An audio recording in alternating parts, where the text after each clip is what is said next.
Good evening. We'd like to welcome you to the March 9th evening board meeting. We just were in closed session in which we talked about personnel issues. Nothing was decided. We'd now like to move to the Pledge of Allegiance. And Mrs. Catulli, would you lead us? Be my honor. Please stand. Right hand over your heart. Ready, begin. I pledge allegiance to the flag of the United States of America and to the republic for which it stands, one nation, under God, indivisible, with liberty and justice for all.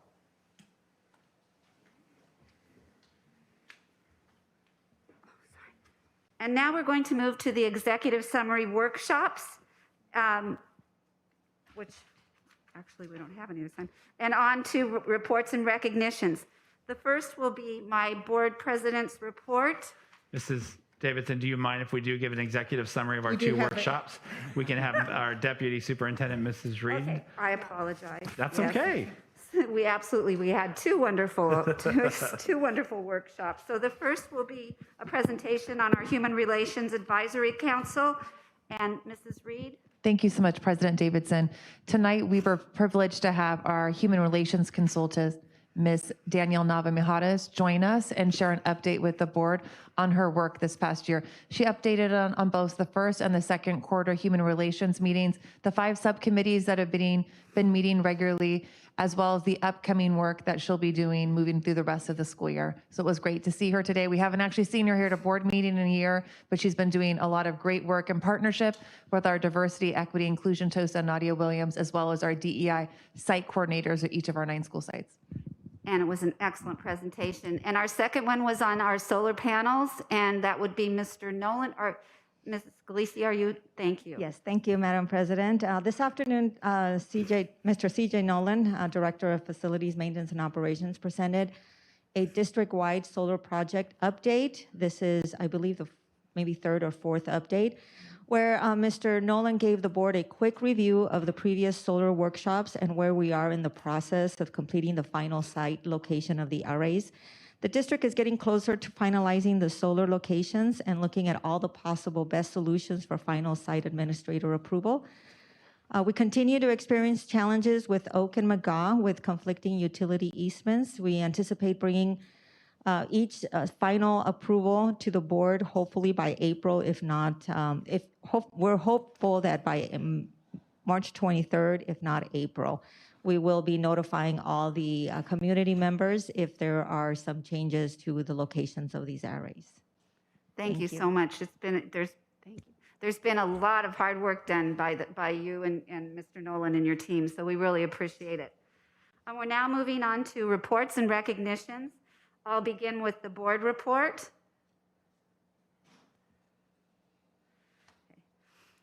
Tonight's presentation is based on some upcoming opportunities in the area of parent education and mental health.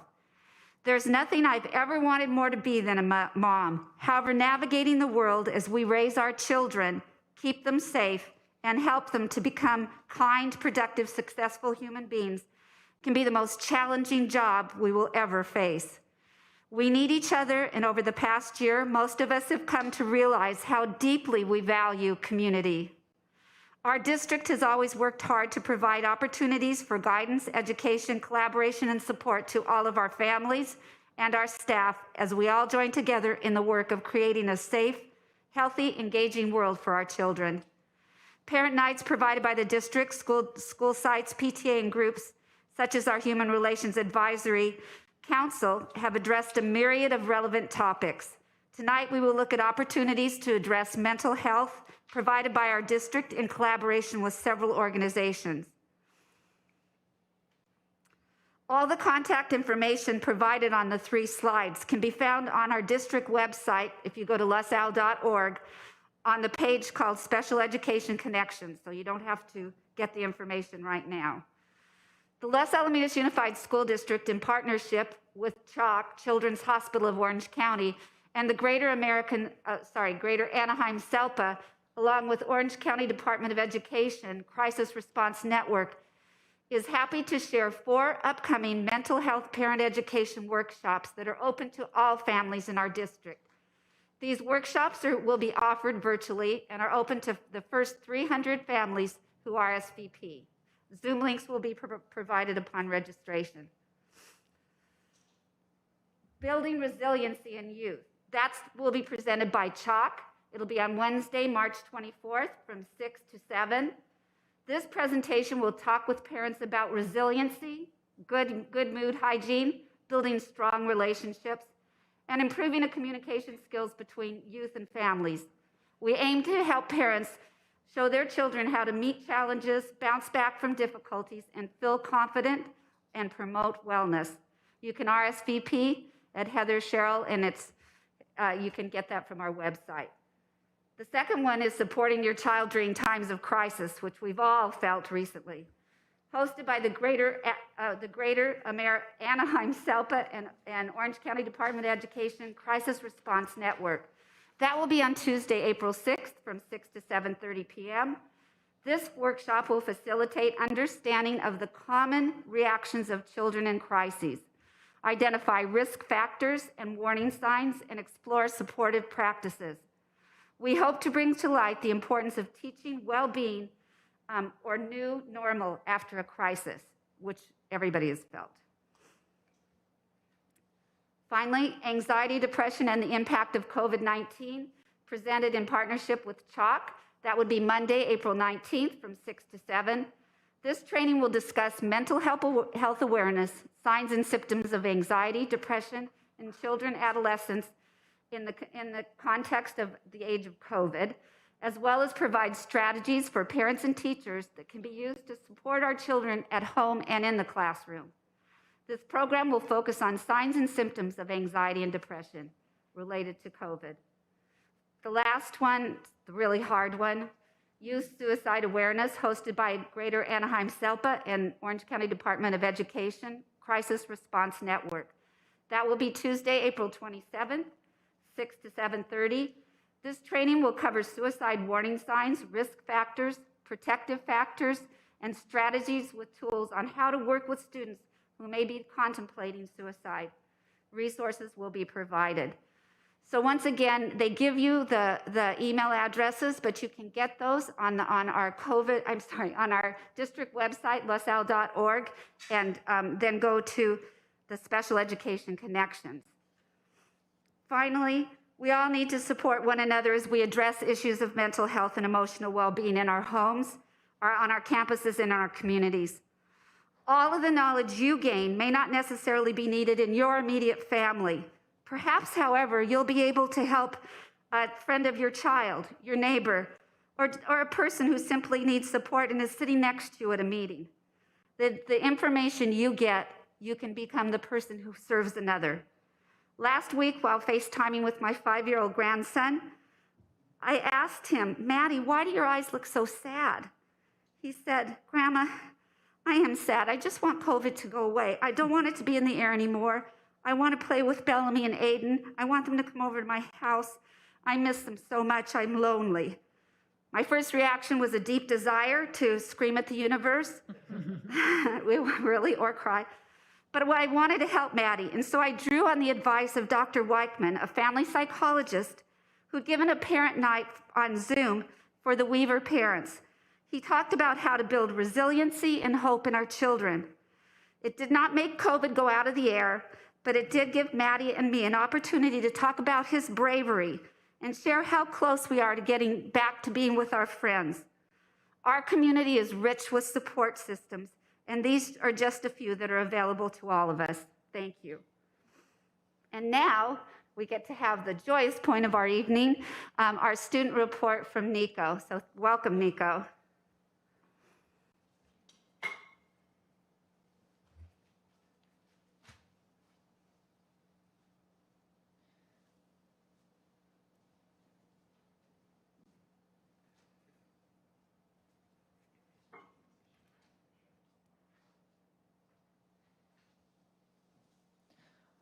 All right. Hello and good evening, President Davidson, esteemed board members, Dr. Pulver, executive cabinet, and community members watching live. I'm happy to be back again tonight, and I hope you've all been doing well. Without further ado, here's my student board report. Since outdoor sports have resumed in a limited and safe capacity, I focus this report mostly on the sports that we haven't heard about in almost a year. To start, our men's water polo team is having a killer season so far. In their first match, the water polo team played against Palos Verdes High School, played a tight game with Palos Verdes High School, but came out victorious with a last-second incredible buzzer-beater shot all the way from goalie Otto Nash to Caden Chen, who fired the ball into the back of the net. It was an awesome way to start the season and build up some momentum for the team. The OC Register even wrote a story on the game-winning goal where you can see the video for yourself online. The men's water polo team also played and beat Fountain Valley and Marina High School, and it looks like our semi-aquatic Griffins are on a roll so far. As far as women's water polo goes, the Lady Griffins are 1-1 in their league games thus far.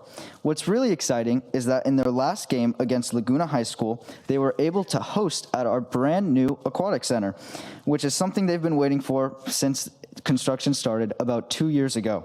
I'm told it was an awesome experience, and they also played and beat Corona Del Mar High School and Harvard Westlake. Moving out of the water and onto land, our girls volleyball team kicked off their season last week with some good old-fashioned beach volleyball. The first game of the season was against Corona Del Mar High School at Huntington Beach, where the varsity team came out on top, winning 2 of 3 sets. Later that week, the varsity, JV, and Frost Soft teams played Marina High School at Seal Beach, where they all won. It's no surprise that the Lady Griffins are doing so well because, as you can see in these pictures, you probably wouldn't want to be on the receiving end of those spikes.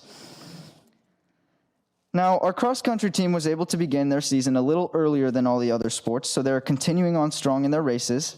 Last week, they raced Laguna Hills High School again, and unfortunately, they lost the race, but that's okay because they got some good experience and practice in before their league finals, which are scheduled to happen in 2 weeks because of the shorter, condensed sports season.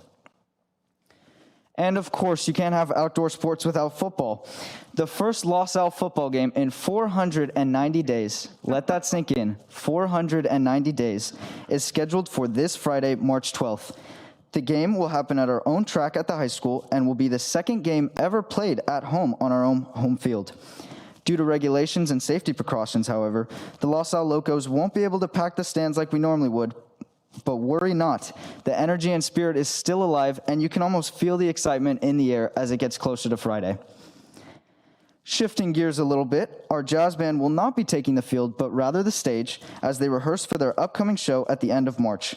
The band is following the same safety precautions as before as they record all their groovy, funky, and jazzed-up songs for your enjoyment.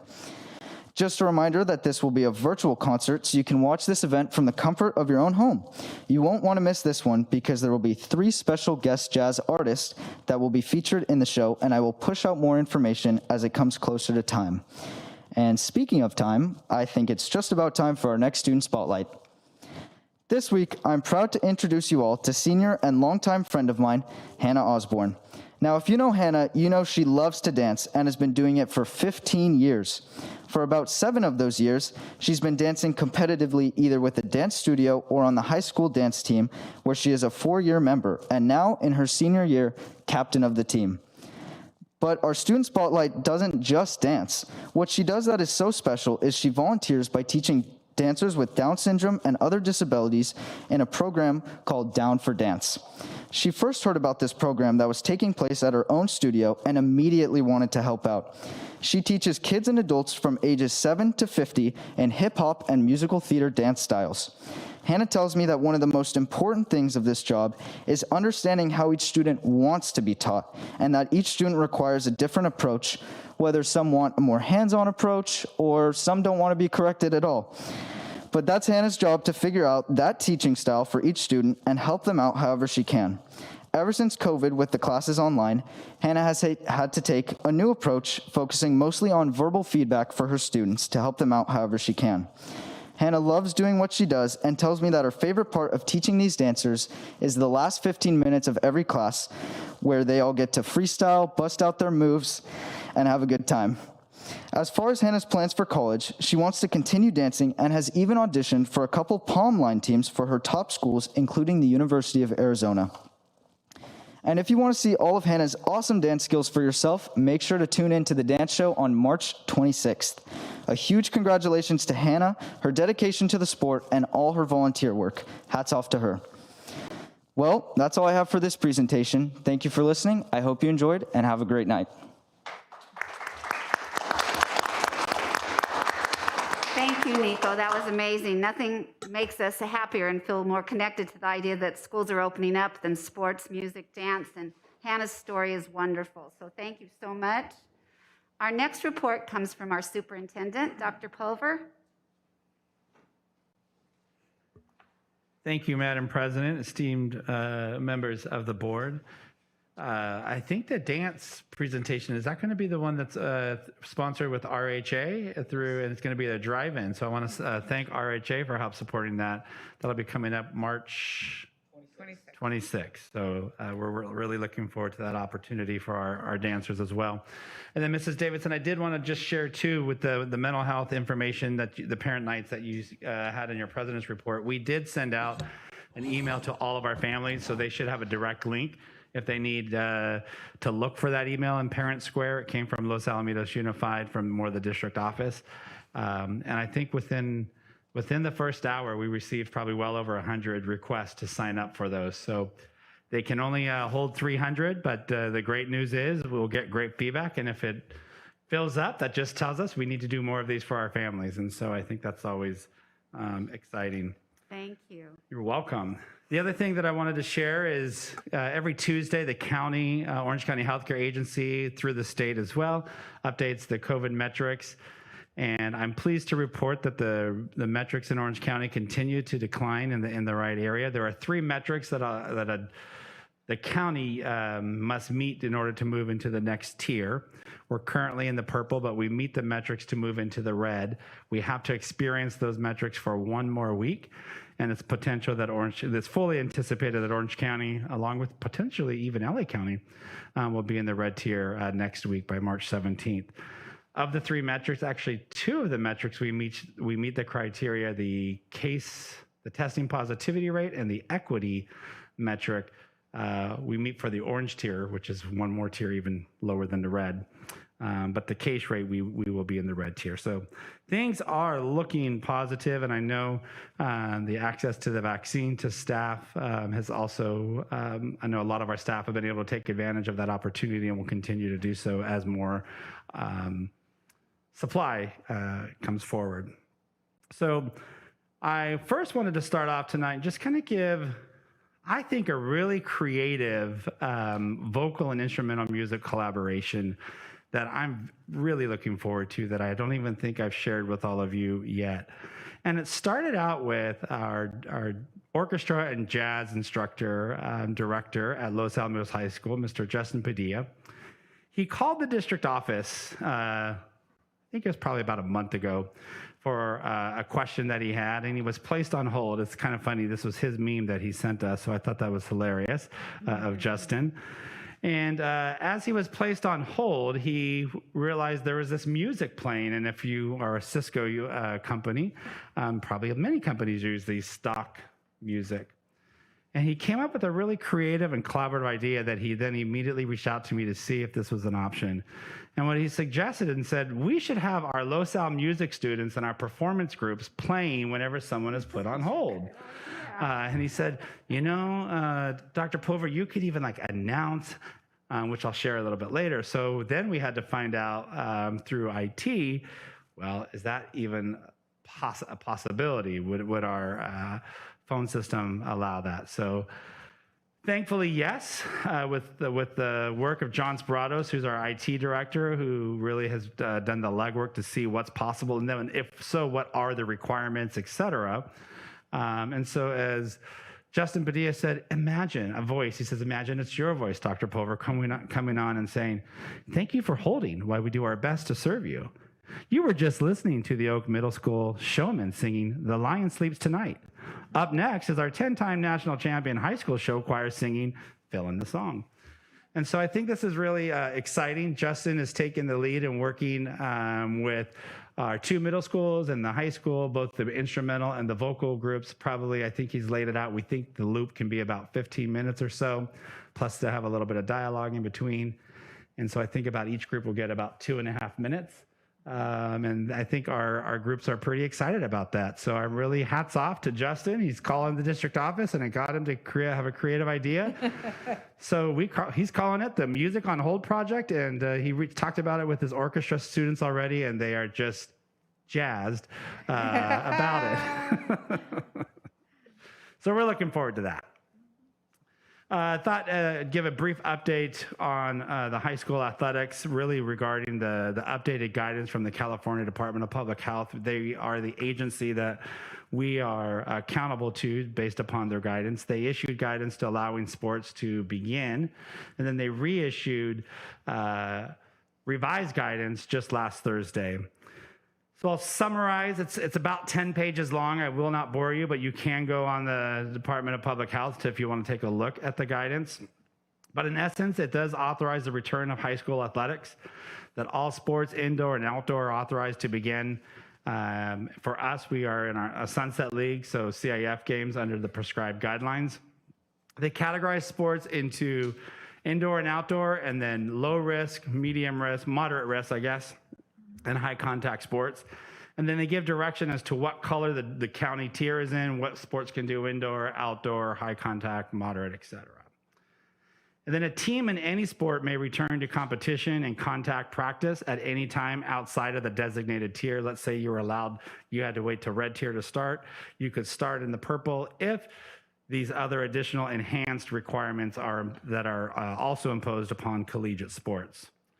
It does require parent and guardian consent for their child to play, for particularly anything that's a moderate or a high contact sport. Requires weekly COVID testing of athletes and coaching staff prior to the return to practice, and some of that is dependent upon tiers and the testing metrics within the county. Some of it is not. And then there's COVID-19 testing of athletes and support staff within 48 hours of each competition for high-risk contact sports, again, based upon certain metrics that are within the county. They identify high-risk sports at this point: basketball, field hockey, football, ice hockey, lacrosse, rowing, rugby, soccer, squash, volleyball, water polo, and wrestling. And again, some of the metrics of when you test or may change based upon the tiers or the guidance by CDPH. And then a return to play for Pathway for Youth is what do you do if someone is recovering from COVID-19? And so we have to make sure that they have a doctor's authorization to return after they're recovering from that. And as you heard earlier alluded, that we are limited to observers. So we cannot have our traditional stands. They don't even call it spectators. They call it observers. Of immediate household members of athletes, observers are limited to ensure physical distancing can be maintained to reduce potential crowding and to maintain indoor and outdoor capacity limits. All that being said, it is a lot of information for us to really administer and make sure that we can abide by. I want to thank our school administrative team and our coaches who are really diving deep into what the requirements are, along with our Ed Services team who really supports this process. So Ms. Melissa Davis and our Deputy Superintendent Andrea Reed, our Athletic Director Richard Smith, for really getting all this options together for our student athletes and their families. And then lastly, I thought I would just give a facility use update. It's dawned on me that so we closed schools. I think just about all schools in Orange County closed on March 13th or on March 9th. I started looking at the communications we sent out last year, and that week we probably sent out about 5 communications because things just kept changing. First, we closed open house. Then we changed no outside field trips and different things. And then ultimately we had the emergency board meeting on the 13th where we closed schools beginning March 16th. And so at that time, our facilities have been closed to outside user groups.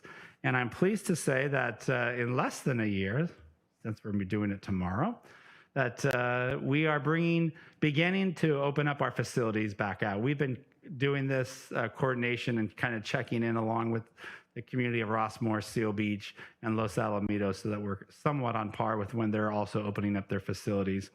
So beginning tomorrow, groups can request to use our outdoor facilities at our elementary sites, which are mostly our field space, maybe our blacktop spaces. Any outside user group who is wishing to do so, they would go ahead and request the facility use through Facilitron, which is our website. And put it right there, but it's also right on our website. If you just go to our district website, www.lasalle.org, go to the department's facilities, and then you'll be able to see the Facilitron website. Where we are, at some point, other outdoor locations may open up later, but currently our middle school and our high school outdoor facilities, we are needing to prioritize for our school-related events due to an extremely compressed athletic schedule and limited space. So if you think about all the athletics that have gone on over the course of a normal school year, they're all trying to now, boys, girls, frosh, soft, JV, varsity, they're all taking place basically from March through May, June. So it's very condensed. So we need just about every space that we can at our middle schools and high school at that point just to accommodate our student athletes and the increased spacing out that has to occur during that process. But it's good news that things are starting to begin to open up. They're opening up for athletics. That we're moving into the red tier, and the community can begin using some of our facilities where appropriate. And at that, I concludes my superintendent's report. Thank you, Dr. Pulver. That was great. We're now moving on to reports and recognitions, and this part is one of our most enjoyable moments in the evening.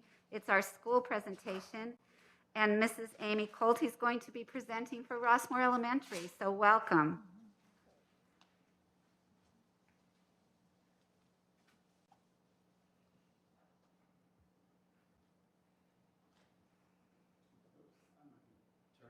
That's okay.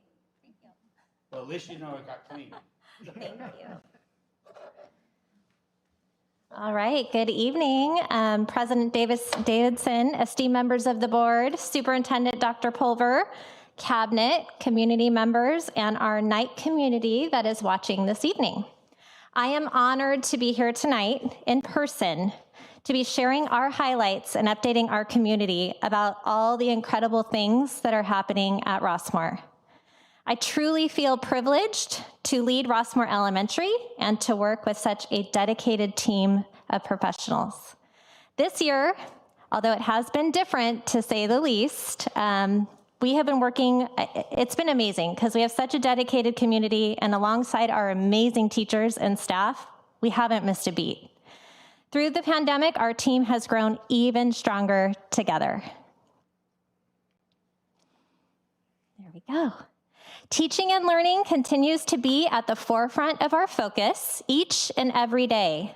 Whether our nights are learning from home or on campus in our hybrid setting, we are enjoying every moment we spend with them. In the pictures above, you can see a glimpse into what a day on campus looks like at Rossmore. We greet our nights at their gates daily, ensuring they're all wearing their masks. Teachers take temperatures at the door. We wash and sanitize our hands all the time. Oh, and it's not uncommon to see our nurse, Mrs. Younger, up there, really dashing about campus and trying to make sure that she's supporting any need that may come up. Sometimes I really think she might have a jetpack on her back.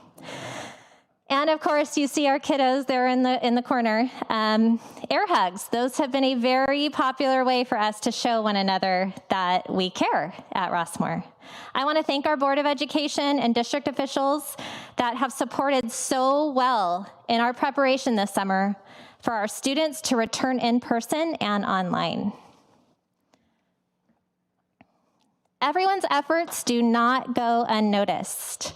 On behalf of our teachers and our knights, we are incredibly thankful for our clear desk shields, I'm sure you've heard that, and voice amplifier systems. They've truly been a game changer. At Rossmore, every day in our classrooms, teaching is purposeful and engaging.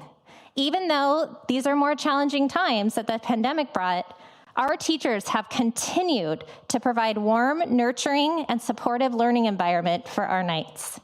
Our teachers are experts in district signature practices. Reading and writing workshop is in full effect. Our students enjoy number talks to get their minds in motion, and through the opportunities of discussion and sharing that CGI offers, when you walk in a classroom, you hear mathematical discourse in our classrooms regularly. Our classroom instruction is rigorous and it is full of joy as each moment is being used to the fullest. And in order to meet all of our students' needs at Rossmore, we have an intensive reading lab as well that's been offered for our first and second graders. And I'm happy to share that we have also provided upper grade intervention in reading and mathematics just recently. Every day, our team of educators are preparing eagles to soar and lions to roar. And when you walk in a classroom, you see energy. Our Knights their curiosity is ignited when learning takes place. Whether our students are in first grade and being word detectives, as they ensure that they ask themselves, does this word make sense? Does it sound right? Does it look right? Or maybe they're in second grade and they're using manipulatives to add and subtract two-digit numbers. Or maybe they're in fourth and fifth grade and they're practicing the race constructed response strategy as they learn how to really support their thoughts and provide evidence for their thinking. What you will see when you walk into our classrooms online or in person is that our Knights take risks, that they have a growth mindset and they learn from their mistakes, and that they ask questions to get one another thinking. Our Knights that are learning from home are also thriving as well. They have been provided many opportunities to collaborate and work together. Although learning virtually has its own set of challenges, our dedicated teachers make magic happen every day. They create opportunities for our Knights to remain connected.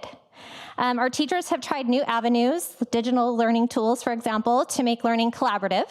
For example, you see them utilizing up there Jamboard, which is an interactive whiteboard. In the above pictures, you'll see like a student on the left that has actually written his thoughts down on a whiteboard, and then he took his own picture of it, pasted it into Jamboard, and then from there, it's really easy to annotate over it. So he's then showing if it's greater than or less than fraction. You also see on the right student collaboration, where they use Jamboard to focus on identifying nonfiction features of a text and working in a breakout room together as they're all identifying those. And don't worry, it doesn't stop there. Even in Mrs. Mouchon's third grade class, she went on a virtual field trip, which was really cool. They traveled back in time to learn about the tools, trade, and customs of the Tongva and Hashiman peoples of Orange County. And then you see Mrs. Frere up there. She's just magical in herself, always so happy.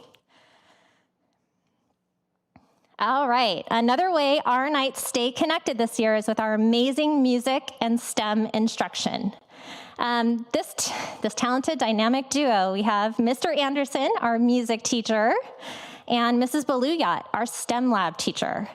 They have been providing incredible lessons for our Knights each week and really fostering opportunities for our Knights to share their talents and their creativity. At Rossmore, we believe in the importance of fostering the 4 C's: critical thinking, collaboration, creativity, and communication.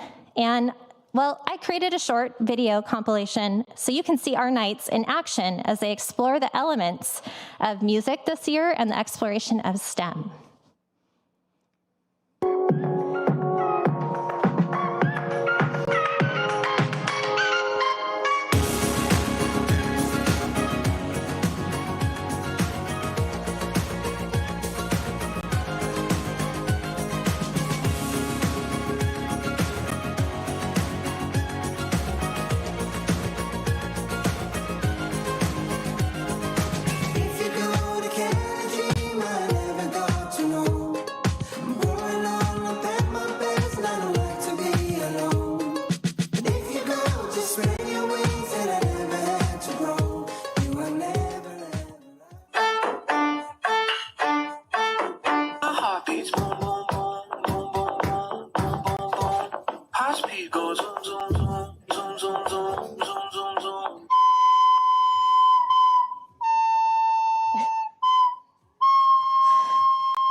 Monster Mash.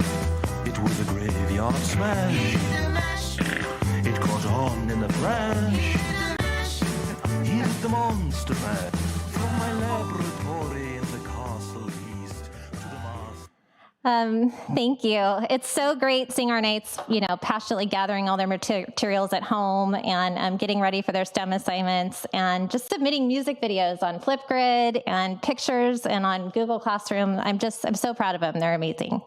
Another huge thing that we just appreciate at Rossmoor is our PTA and our Friends of Rossmoor parent groups. We love them. They are so supportive and they do so much, not only for our teachers, but also working together with our school community to ensure that we're making dreams come true every day for our Knights, not to mention all the programs they fund as well.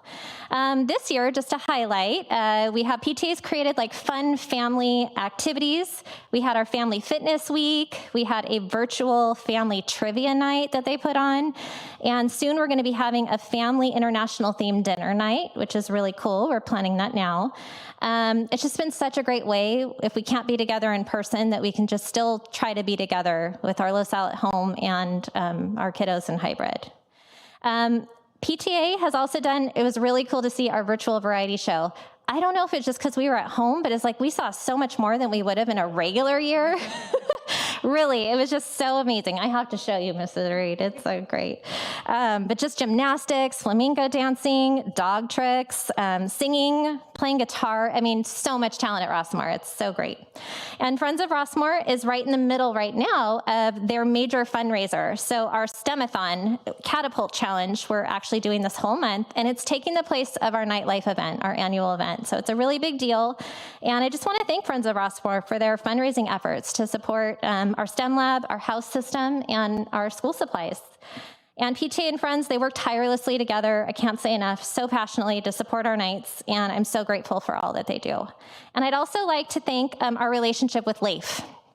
Not only do they provide so many wonderful opportunities on our campus after school, but they also wholeheartedly support our STEM program at Rossmoor alongside Friends of Rossmoor. So thank you, LAIF, for your continued support as well. And regular and consistent communication is key for our families and community, especially this year, right?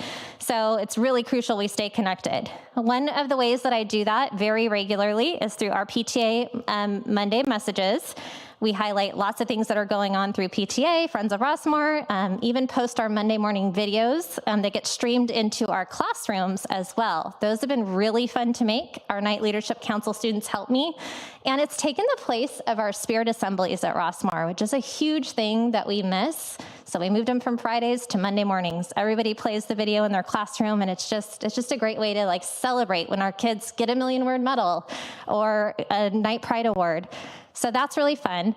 And we're still giving million-word medals, of course. We share out and lots of things that are coming up on social media very often to show our Night Pride. We love our Spirit Weeks at Rossmoor. We tie that to, Read Across America Week or Red Ribbon Week. We're always down to celebrate something and dress up with school pride. And then one thing that I've really loved doing this year is our bedtime stories. So I do that Thursday nights on Facebook Live. And my dog has started to attend. Lila, she's great. And I try to pick different themes. So it might be a growth mindset theme, or we just focused on a lot of different authors and celebrating Black History Month, and currently right now celebrating Women's History Month. And of course, all the activities that PTA provides as well. And I could go on, clearly, but I'm going to hand it over to our two fifth-grade Knights that I invited this year, Stella Olschlager and Isaiah Gonzalez. They have prepared a special edition of Nightly News to share about our school. Good evening, Madam President, esteemed members of the board, Superintendent Dr. Pulver, community members, and fellow Knights. I'm Isaiah Gonzalez. And I'm Stella Olschlager. We are both proud fifth grade Rossmoor Knights, and we are honored to be your host this evening for a special edition of Nightly News.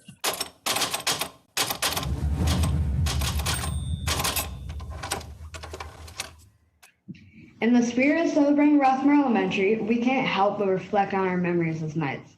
We love our Friday Spirit Assemblies, where we gather outside around the stage and come together as a school.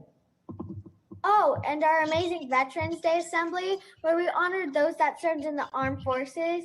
It was so great seeing our Knights stand next to their loved ones.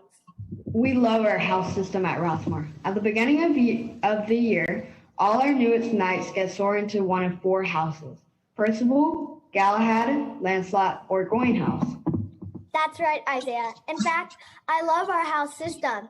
We get to have friendly competitions, and we earn house points for showing night pride. Working together has helped us build perseverance, loyalty, courage, and integrity. So with all these memories, us 5th grade Knights had a lot of work to do this year. Our Night Leadership Council decided that although this year will look different, it's even more important that we all come together as Knights to help others. I mean, after all, we are better together. One of my highlights this year has been helping Mrs. Colty record our weekly Monday morning messages. Our entire school watches them in class each Monday morning for us to hear what is happening on campus and celebrate each other's accomplishments. Being in Night Leadership Council has been such a great learning experience for me, as I'd never been from the camera before. And look at me now. To keep our Knights engaged at school and at home, we have been working hard to stay connected and give back to our community. That's right. By doing this, we created a challenge for all of our Knights to participate in each month. Not only are we giving back to others, but we are also focusing on one part in Night Pride. For example, in November, we worked with a nonprofit called Project Thank You. All Knights were challenged to write thank you notes to healthcare workers that are working countless hours to help everyone with COVID. And in December, we focused on displaying kindness, and we had a holiday food drive. Although this was a competition where Knights earned points for their house for every time they donated, it was so comforting to know we were helping others who were in need. With all of these activities, we conclude each month with Night Pride Awards, and we celebrate our reading goals where we earn million-word medals. Talk about exciting. It feels good to be recognized for your hard work and effort. I mean, just look at the joy on their faces. We love reading at Rossmore. That's right. It makes me think of our teachers. Their love for reading is quite contagious. I love that with reading and writing workshop, I've learned to use my imagination. I really do visualize when I read and find creative ways to add details to my writing. I need a shout out to my amazing teachers. Thank you for sharing your excitement of learning with me. Oh wait, with all this talking about reading, I have to say, I love math. That's right, love it. Math is a puzzle of numbers and words, and you have to figure out how to solve it. My teachers provide fun ways to learn with visuals. My math strategies in my back pocket are definitely going to help me in middle school. Well, it's almost time to say goodbye. We hope we have shared about why we love being Rossmore Knights. But before we go, let's hear from our Knights. Rossmore is special because our teachers care about us and push us to do our best. My favorite part of being a Knight is because I get to take care of my friends and be kind. I show my Knight pride by learning. Rossmore Knights care about each other. My favorite part about being a Rossmore Knight is showing responsibility. These skills will help me not just now, but in the future. To be a Knight means to be responsible, set goals for yourself, and take care of others and yourself. I like Rossmore because I have very nice teachers. It's been great going down memory lane. Rossmore is truly a magical place to be. We feel honored to have been able to present about our school this evening. Thank you and good night. All right. Yeah, I definitely want to give a shout out to Stella and Isaiah for helping me share with this evening's special edition of the Nightly News. They wanted to call it that because they couldn't be here, so I just want to let you know. But one thing I can say is that for sure we are truly better together. I believe it's the collaborative efforts of all stakeholders, our amazing teachers, classified staff, parents, our visionary Board of Education, and our team of district officials. When we work together, dreams come true every day for our Rossmore Knights. I'm humbled and honored to be part of a team such as LoSal. Thank you.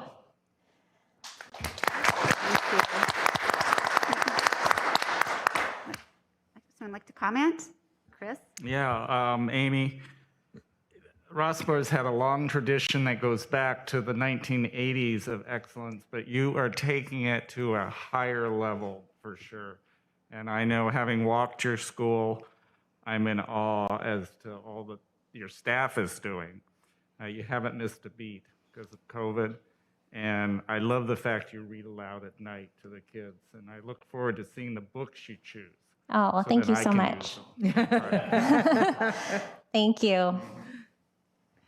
Amy, it's so great to, first of all, we are so enjoying having our school reports back. It just, it makes the job that we do really connect. And you did a beautiful job representing your school and your students. And just really appreciate that. And being a former Knight parent, I just have a special place in my heart. And I just really also want to thank all the parents for all that they are continuing to do, because it's, you know, we volunteer, we want to, but I know that in this time, it just has to be so much harder, and they have to pivot just like you do. And so I just really thank your whole community, and you did a beautiful job. Thank you. Oh, thank you so much. I really love your connections. I have, when COVID hit and then we tried to start the school year and we had our La Salle at home, it's a great option. But I always had this nagging thought in the back of my mind, we don't want those students to disconnect from their home school, regardless of who's teaching them or who else was in their classroom in the elementary level. And you just really reach out and you still connect to your La Salle at home kids. And I keep thinking, when this all passes, and it shall at some point in the future, and we're back to what we consider normal, the transitions for our children, especially those like at Rossmore, is just going to be joyous. And I really appreciate that extra effort to connect everyone, whether they're cohort A, B, or La Salle at home, because that's extra work. I know it, and for you and for your staff. So thank you so much. Absolutely. Thank you. Thank you so much. Dr. Pulver? I just want to thank not only Mrs. Colty, but the entire staff at Rossmore. You've just been an exceptional leader, and it's so fun to be able to see the power of when a school site can have a principal that is sustained over time and the relationships that they continue to build with staff. And it's always joyful for me to hear even how staff really react so positively to your leadership and how much you're in classrooms and supporting them in every step of the way. And so it's also not lost on me just on our dedication of our teachers and our classified staff. I know we've been open since September, providing in-person instruction for our students, and I know we're just starting to hear in other communities where they're just coming to that option. But a lot of that really was because we had teachers who were really willing and believed in providing this option for families, both in person and virtually. And I'm reminded of a story of an email that I received from a Rossmore parent over the summer who talked about two teachers at the first grade level who, even after school had closed last year, remember we ended towards the end of May, that these two teachers at Rossmore continued to serve their students every single week with reading instruction virtually at home over the summer. And I think it just, there's probably several of those stories out there about our teachers, but I certainly wanted to recognize that, because as you were presenting tonight, Mrs. Colty, I was reminded of those emails and really just the passion and dedication that our staff has each and every day. And how can't you when you see such amazing students as we saw tonight. So thank you very, very much. Appreciate all of your staff. And it's great to see Rossmore and celebrate Rossmore tonight. Thank you. Thank you so much. Amy, I agree with everything everybody said, and I think Isaiah and Stella have any career they want ahead of them, quite poised and well-spoken. It was hard.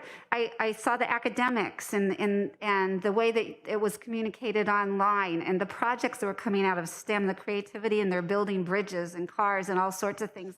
And I thought, that's the best part. No, that's the best part.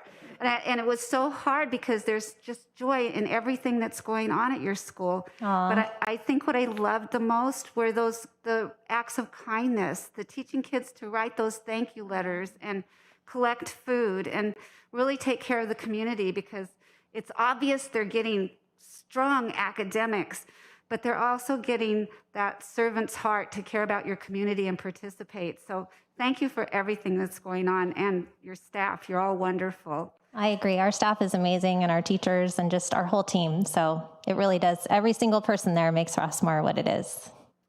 Thank you so much. And now you get to celebrate one particular person. I know. You've got an award to give, so I do. We're moving on to the Hero of the Heart. So I'm going to have Mrs. Laura Younger come on up.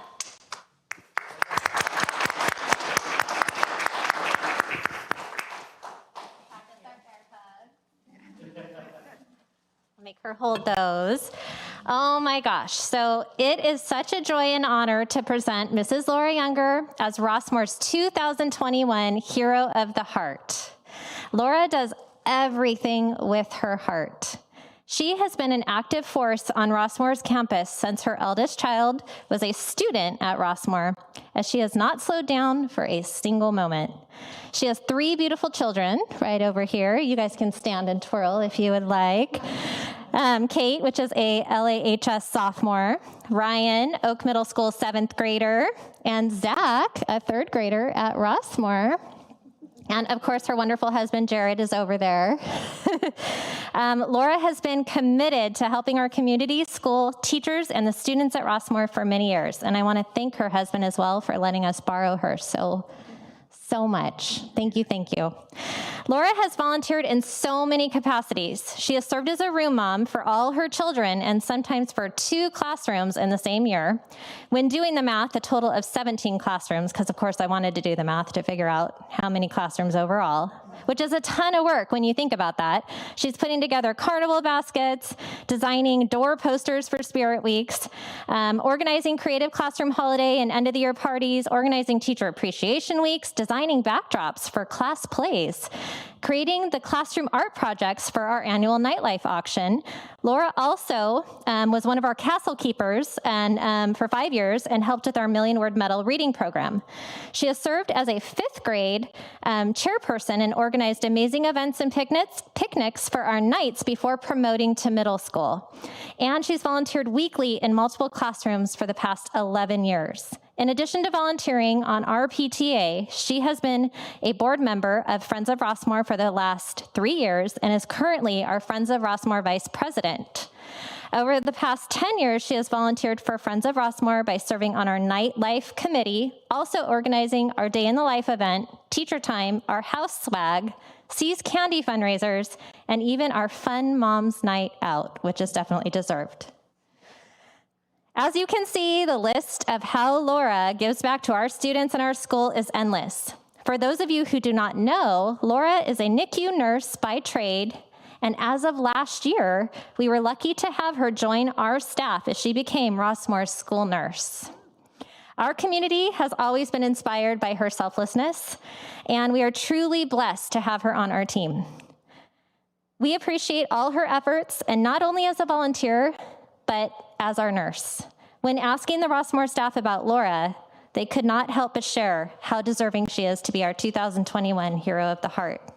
A teacher shared, Mrs. Younger goes above and beyond each and every day to make sure all of our students and staff are safe and cared for, and she does it with a genuine smile on her face. We are lucky to have her knowledge, expertise, and calm during this unprecedented time.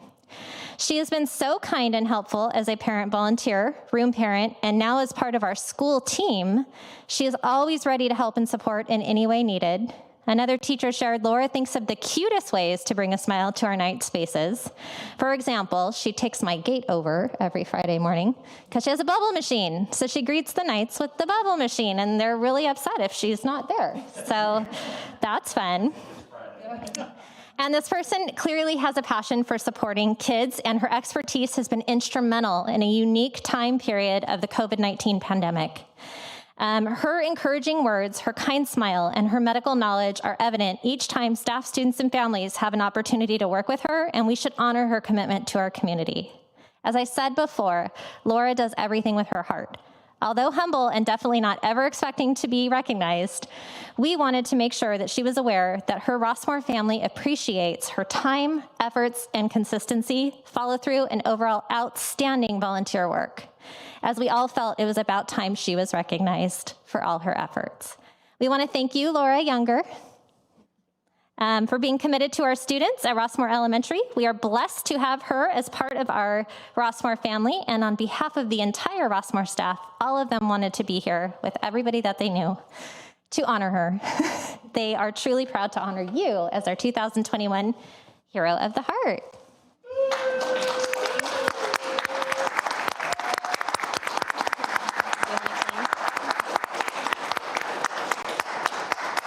There she is. Do you want to introduce your family too?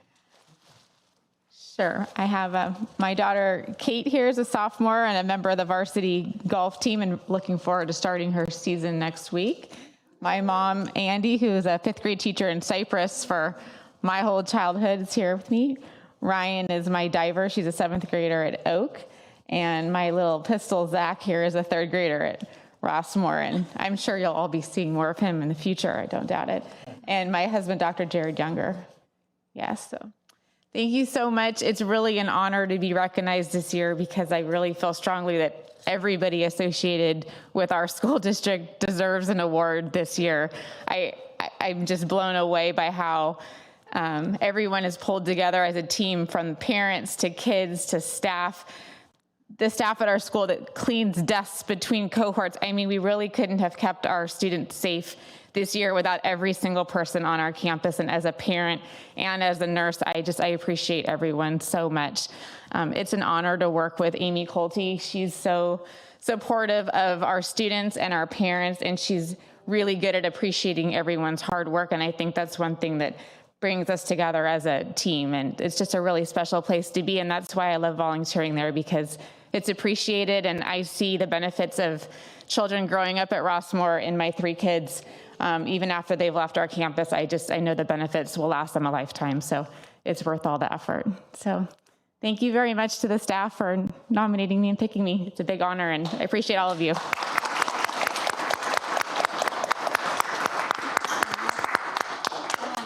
Would like to comment? Awesome. We'll take a picture shortly. Okay. But I just wanted to say thank you. I almost didn't recognize you outside of your scrubs. I love that she wears her scrubs as a nurse at Rossmore. One of the things we often say is really it's the hallmark of the district is the people. And it's not just our staff, but we have amazing parents and volunteers and our students in the community who really rally behind all kids. And you are the epitome of that. So I want to thank you for that. It's also joyful for me. One of the things I like to do at some of our student performances or athletic events is to watch the parents' eyes, because their eyes light up when they're watching their kids. And I saw that today from your kids who were lit up when they saw their mom get their award. In fact, Zach, I think, was the first one to start the applause as you came up. So it's neat to see when kids have that same light up and sense of pride for their parents. So really exciting. Thank you. Thank you, Laura. We're just so proud to have parents like you who are willing to give so much. I really respect the fact that you were in PICS ICU. That takes a brilliant mind and a very special heart and a quick thinker. I'm pretty sure you're probably using that every day on the elementary school campus. So we thank you. Thank you for your service. Thank you for what you do for kids. And thank you to your entire family for the sacrifices they make as well. So thank you. Okay, so we will now recess and take some pictures of your beautiful family, and then we'll adjourn. Yeah, I think we'll probably just need a brief recess to take the pictures. And we do have some packaged cookies for any of the visitors who would like to take one during the recess. And we'll take the pictures out in the lobby. There's a little bit better light, and right behind it'll say the district, and we'll be able to take your picture. So Laura and Mrs. Colty, meet us back there.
Thank you. We are back in session now after a brief recess, and we will begin with community and staff participation. We do have one participant, Maggie Marchese.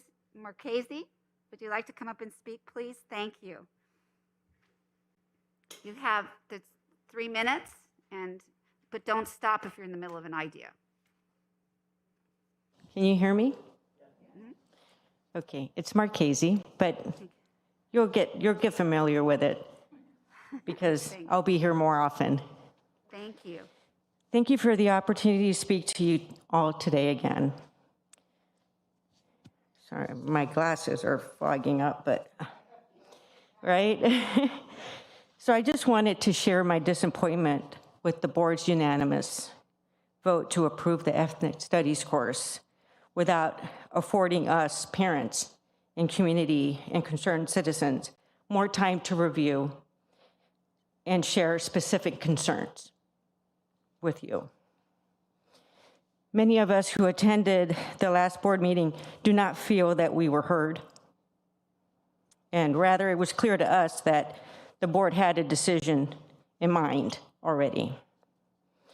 As you look out into the audience, I have friends. Remember the faces that you see here because we expect our voices to be heard and considered. We will review the proposed curriculum and material to ensure a balanced and accurate curriculum that ignites possibilities rather than perpetuate a victim mentality. I am a Mexican immigrant. I'm all for ethnic studies. I think it's important, but never at the expense of another group, ever. That's never right. I return today to inform you that you have awakened the LAUSD community with this very issue. We are a group of parents and concerned citizens who will attend board meetings to remind you that we are listening and watching. Please remember that 2 board members have terms ending in 2022, Marlis Davidson and Diana Hill.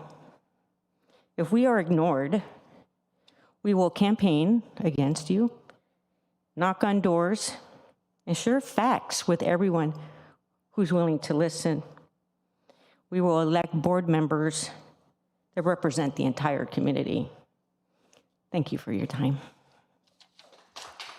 Thank you. Thank you. And if it's not an agendized item, we're not allowed to respond. It's not that we're ignoring you. We took to heart what you said. Thank you. Okay, now we're moving on to information and presentations. Our first presentation will be about our financial audit, and Ms. Galicia, would you? Thank you, Madam President. Well, it gives me great pleasure to welcome and introduce Brian Ruff. He is a partner from our independent auditing firm, I. Bailey, and he will be presenting our financial audit for as of June 30th of 2020.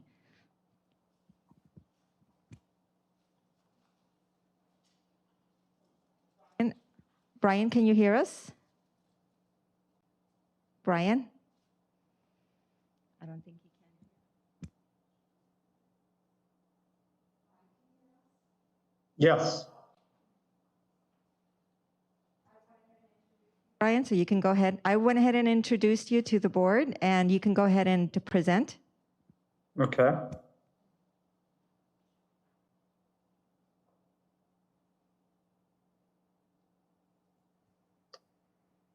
Brian, you can go ahead and present. I'm sorry, can you hear us? Okay. Yeah, I'm sorry. I thought you were can go ahead and go. introducing me. I'm sorry about that.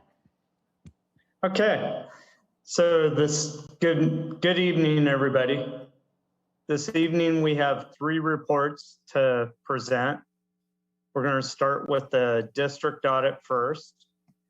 So the highlights of the district audit, as in past years, very clean report.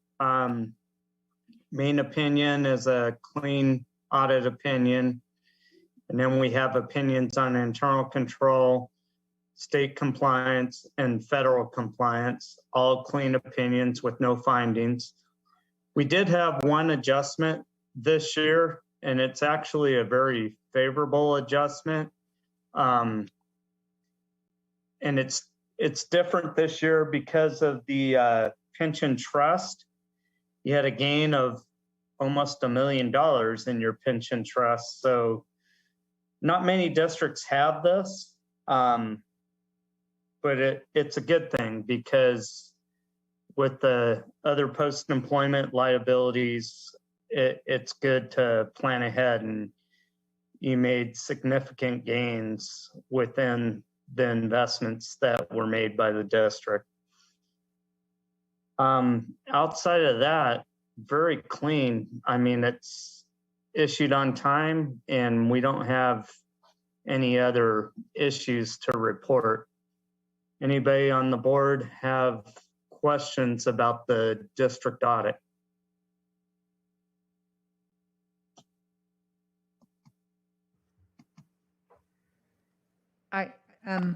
This is Diana Hill. And when you talk about the increase, that was because we've now taken those funds and we've invested them, correct? So that's the increase that we recognized over this, our fiscal year. That is correct. Correct. Yes.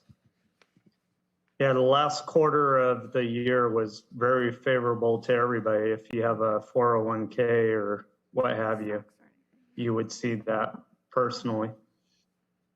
Thank you. This is May Catulli. I would just like to make a comment that this was an investment that the board made to pay for our post-employment retirement benefits. And our goal was to try to perhaps earn enough money to cover what our annual contribution to this particular fund needed to be so we could free up more money in the general fund. And Mrs. Galicia, isn't $1 million about what we put in every year? That is correct. Approximately Yeah, $1.2 million. yes. And the stock market.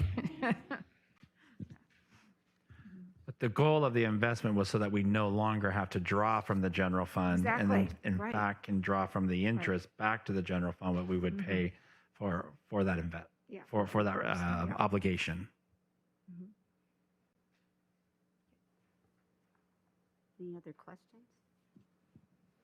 Yeah, so the investment obviously will fluctuate, but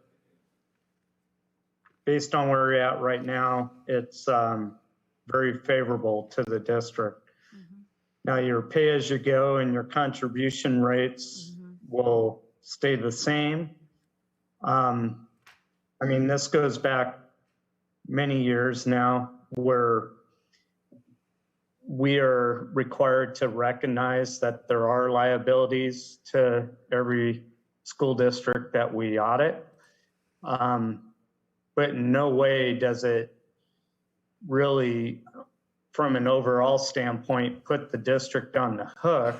It's a matter of exactly what was said, funding the pay-as-you-go.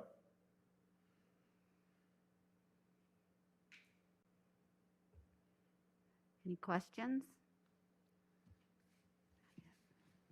So at this point, this is just a presentation. The board will be asked later in the agenda to approve the financial audit, but we wanted to be able to give our auditor an opportunity to present and answer any questions to all of you before you move forward down the road in the agenda to approve the audit.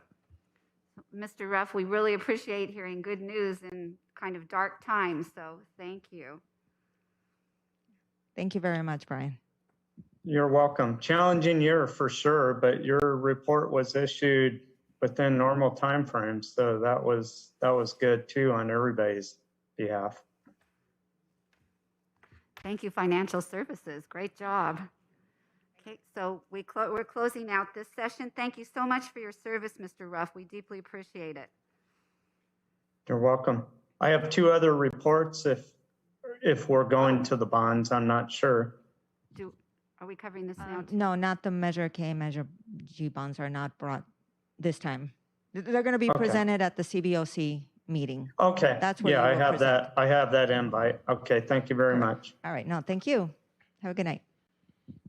All right. Have a good evening. Thank you so much. Thank you. Yes.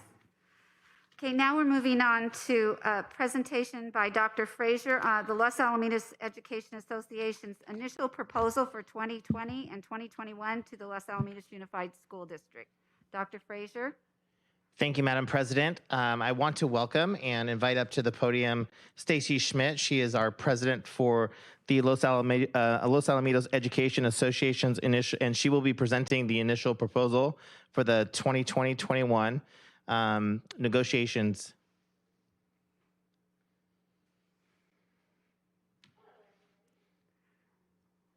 Welcome, Mrs. Schmidt. It's very good to see you.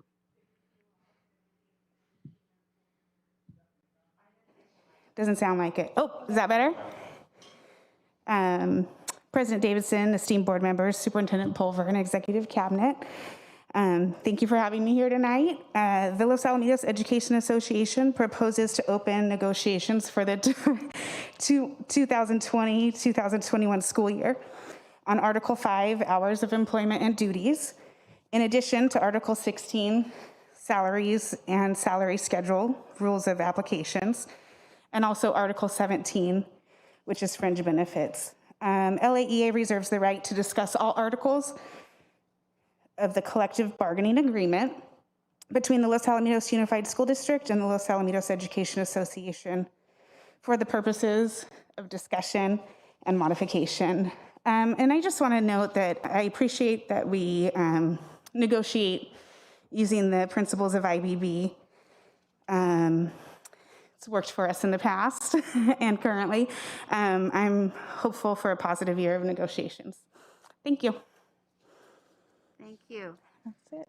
So now we will go into a public hearing. So we gavel out of this meeting and gavel into a public hearing so that we can give the opportunity for anyone who would like to speak on this subject. Would anyone wish to speak? Okay, so we will gavel out of the hearing and back into the meeting. Thank you, Mrs. Schmidt. We really want to thank you for your service as president. These have been extremely challenging times, and you as union leader have done phenomenal work with everyone to bring about the best outcome. So thank you very much. Thank you. We're now moving on to item D, a presentation on Los Alamitos Unified School District's initial proposal for 2020-2021 to the Los Alamitos Educational Association. Dr. Frazier. Thank you, Madam President. I am here to say that the Los Alamitos Unified School District proposes to open negotiations for the 2021 with the Los Alamitos Education Association, LAEA, on Article 5, Hours of Employment and Duties, in addition to Article 16, Salaries and Salary Schedule, Rules of Application, and Article 17, Fringe Benefits. Los Alamitos Unified School District also reserves the right to discuss all articles of the collective bargaining agreement between the Los Alamitos Education Association and the Los Alamitos Unified School District for the purposes of discussion and modification. And I do want to say too that we had some great IBB training last week. I really appreciate Stacy's work and leadership as we've spent countless hours, I think, together. And I know just on her own, the amount of time that she spends and dedicates to her membership and to the organization as a whole. So we just want to acknowledge the work that she does and thank her for that. Thank you, Dr. Frazier. So now we will gavel out of this meeting and gavel into the public hearing in order to allow discussion over Dr. Frazier's comments. Is there any discussion? I'll just share for the public, because we are public employees and you're using public taxpayer dollars, the whole purpose of this process is before we as a district begin negotiations with our employees is that you bring to light. It's sometimes referred to as sunshining, because negotiations is more confidential, it's in closed session, et cetera, that it at least brings to light to the public the scope of the bargaining aspects, and it gives the public an opportunity to be able to know what we are negotiating if they want to comment on that before we begin the negotiation process with our employees. So that's the purpose of this public hearing and the presentations tonight, and perhaps at our next meeting with CSEA. Thank you, Dr. Pulver. Would anyone else like to comment? Okay, we will gavel out of the hearing and gavel back into the meeting.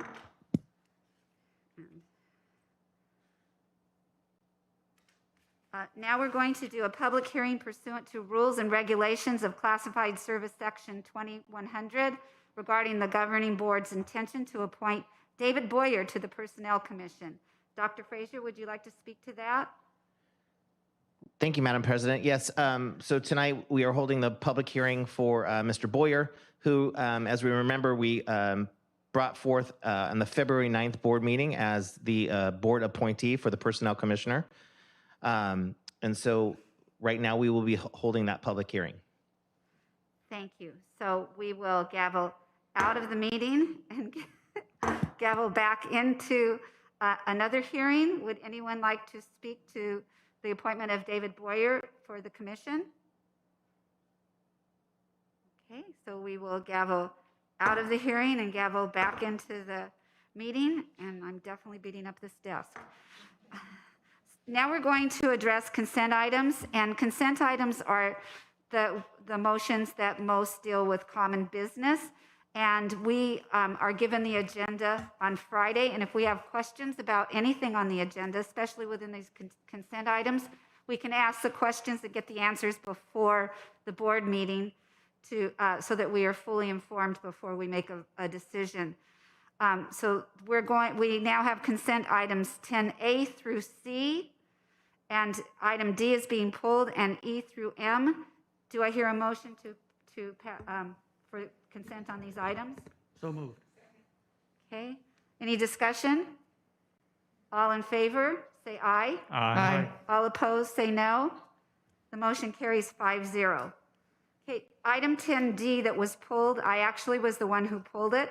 Approval of an agreement with the Orange County Department of Education for Los Alamitos High School students to enroll in Pacific Coast High School during the summer months from January 1st, 2021 through August 31st, 2021. Do I hear a motion for approval? Also moved. Okay. So my reason for pulling it was just to give a brief history. 2 years ago, the teachers came to the board and requested that we put a hold on allowing our students to take these courses off campus through another school system during the summer because they believed that they would like the opportunity to provide these online courses. This was before the pandemic when it became common practice, so that they could have more control over the rigor, the quality, and the depth of the curriculum itself. So we went ahead that summer, that June, and passed this program with the condition that the teachers would come together with Mrs. Reed and she is head of educational services, to develop an online program. And so over the last 2 years, they've done a phenomenal job to bring to our campuses this opportunity to take summer classes in history and health. So we haven't changed our mind about preferring that our students come to our campus or attend this class through an online program of our doing. But we have created a program that they have created a program, Mrs. Reed and the teachers, that is so outstanding we have a waiting list. Therefore, we're offering the opportunity for students to continue to go to classes through Pacific High School. And it's also, there are classes that we don't provide that people need for remediation and that they can take through this program too. So I thought it was really important to understand and to show appreciation to the ed services for the great work they did with the teachers at the high school to create a quality online program that I would hope would be the first choice of any one of our students doing summer programs. Does anybody else want to comment? All in favor, say aye. Aye. All opposed, no. The motion carries 5-0.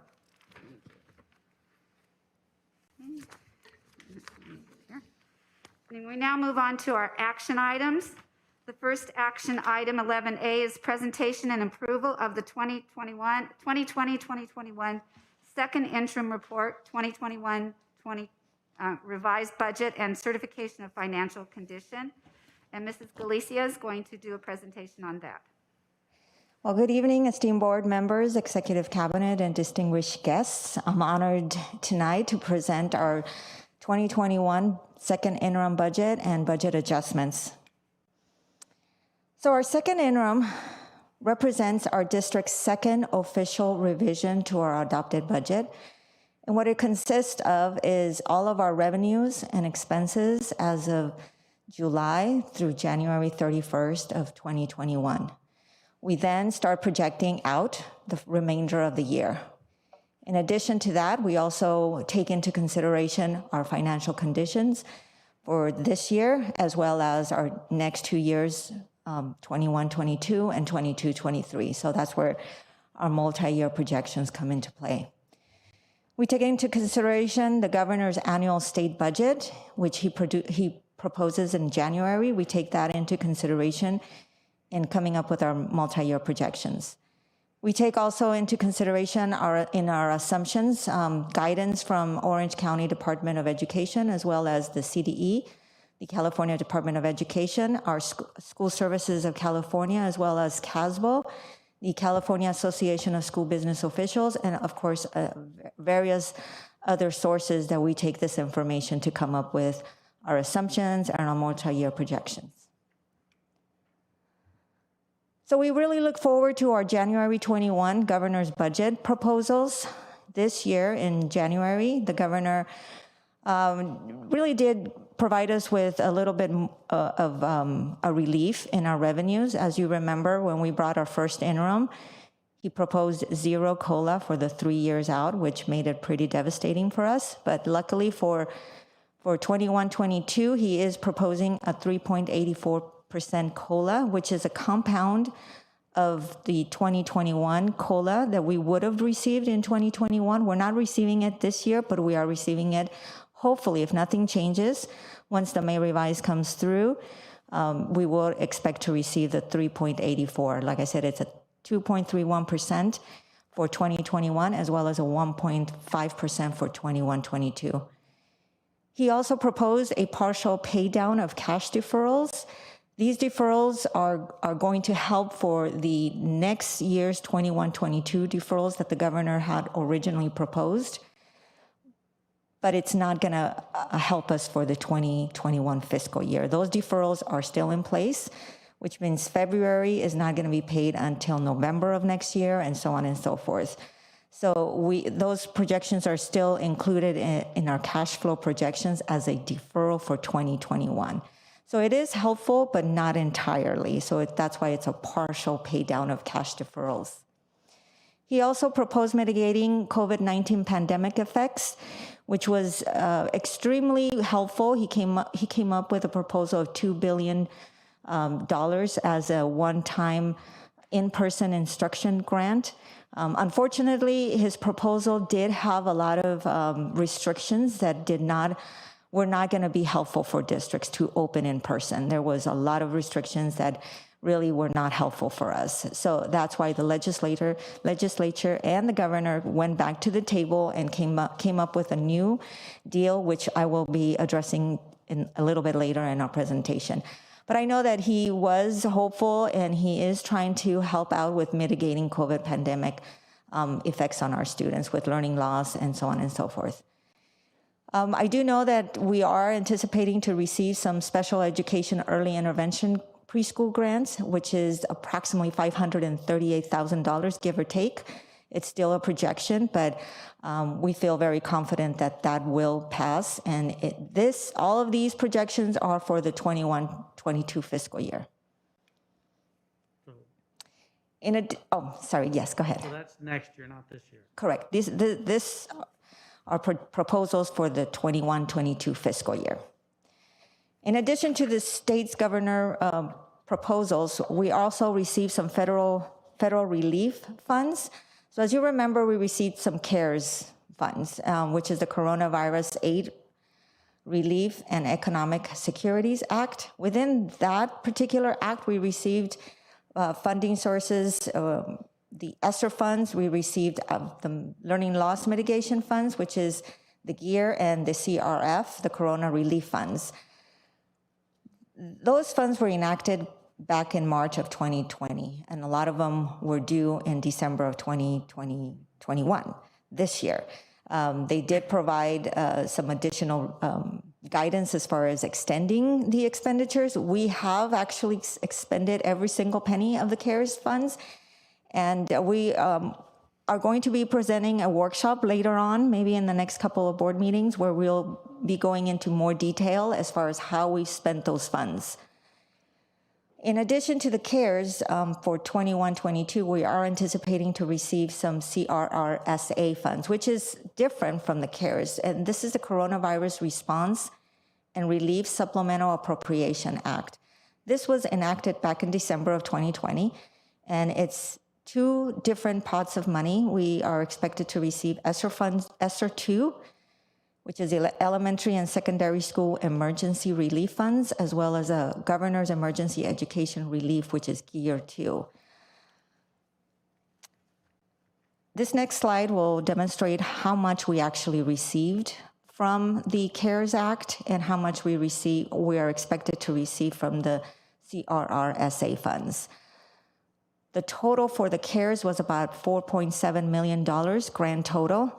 Keep in mind, some of those funds, for example, the SB 117 COVID-19, those are state funded. They were provided to the state from the federal government. They were just passed through, as well as the Learning Loss Mitigation Prop 98 was also federal funds that were passed through the state, and then the state appropriated it to the school districts. We are anticipating our apportionment for the ESSER fund to be about $831,000. It's the preliminary, and it's based on our Title I apportionment. Our GEAR funds, our Gear 2 funds from the CRRSA funds is still unknown at this time. We're still waiting for guidance from the federal government to know how much we are going to receive. Keep in mind, the new federal relief funds are not being allocated or taken into consideration just right now on our second interim, nor are they reflected in our multi-year projections, just because we really don't know exactly what dollar amount we're going to get. These are just estimated projections, and they could actually change. So until we actually have the money physically, it would be better for us to include it. It's a lot of acronyms. I might try to make it a little bit easier. CARES, the December one, you might think of that as CARES 2.0, even though they give it a different acronym. And if whatever the legislature just passed, if we receive any more, and you might think of that as CARES 3.0, even though it'll probably be called another name. But in the CARES, we had $4 million, a little over $4 million.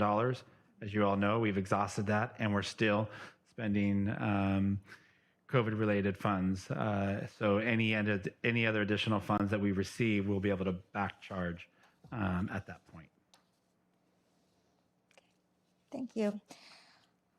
So here we have our budget assumptions, a comparison between first interim and second interim. Our cost of living adjustment is currently still projected at 0% for the 2021 fiscal year. Our STRS rate didn't change. It's still 16.15%. Our PERS rate is still 20.70%, and our health benefits cost per employee is still projected at $13,638 per employee. Our enrollment projections per CalPADS is $3,905, and our funded ADA is $9,422.79. Our total LCFF funding per ADA is $9,021. It increased slightly from first interim to second interim, and it's not that we increased our enrollment, it's simply because once we report CalPADS and we have to recertify, we had a small increase in the number of free and reduced students, which caused a slight increase in our unduplicated pupil count percentage. Therefore, it caused a small percentage in our per pupil ADA, which is our supplemental funding that we receive from the local control funding formula.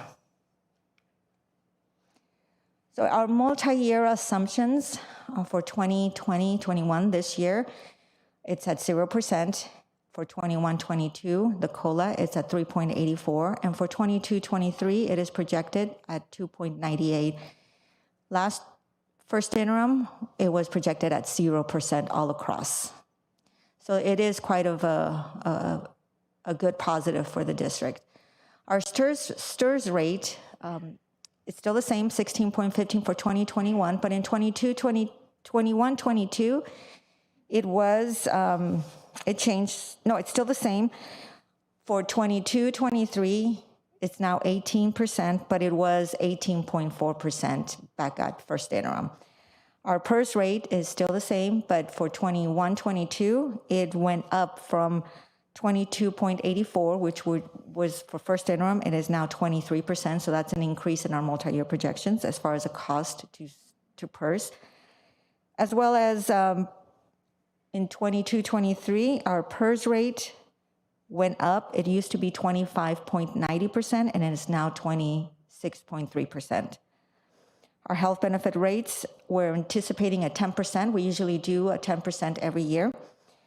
Enrollment projections, 9,305 is currently right now based on CalPADS. But if we take our enrollment and do the rollouts every year, our projected enrollment for 21-22 is 9,172.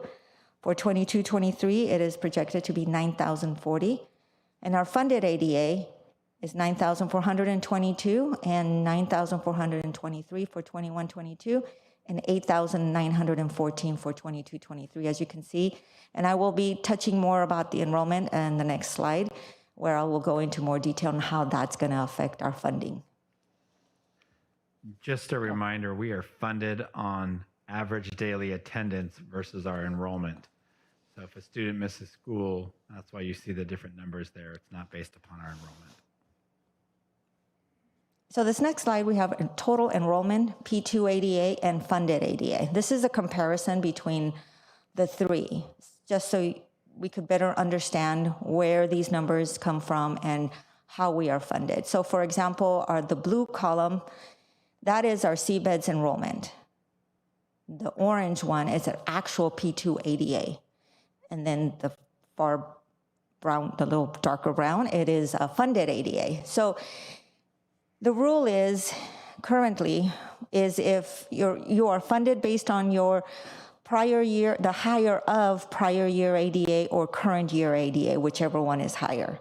So since we are in a declining enrollment, our ADA, of course, is going to go down because normally our rate of attendance is about 97%. So if our enrollment is, for example, currently right now in 2021, we're anticipating, well, actually, that wasn't a good example. So let's take 1920. Our enrollment is 9,600, was 9,696. 97%, if our rate of attendance, our actual ADA is 9,423. The 9,463, which is our funded ADA, is our prior year because it was higher than our current year ADA. And that's how it goes every year. So because in 2021, we were held harmless, our funded ADA is still based on 1920. For 21-22, since our estimated enrollment is drastically reducing, and our P2 ADA is projected to be 8,915, the higher of the two is still 9,423. So even though we don't have a hold harmless provision in 21-22, we're still okay for that year simply because of the rule, the higher of current year or prior year. That's how we'll be funded in 21-22.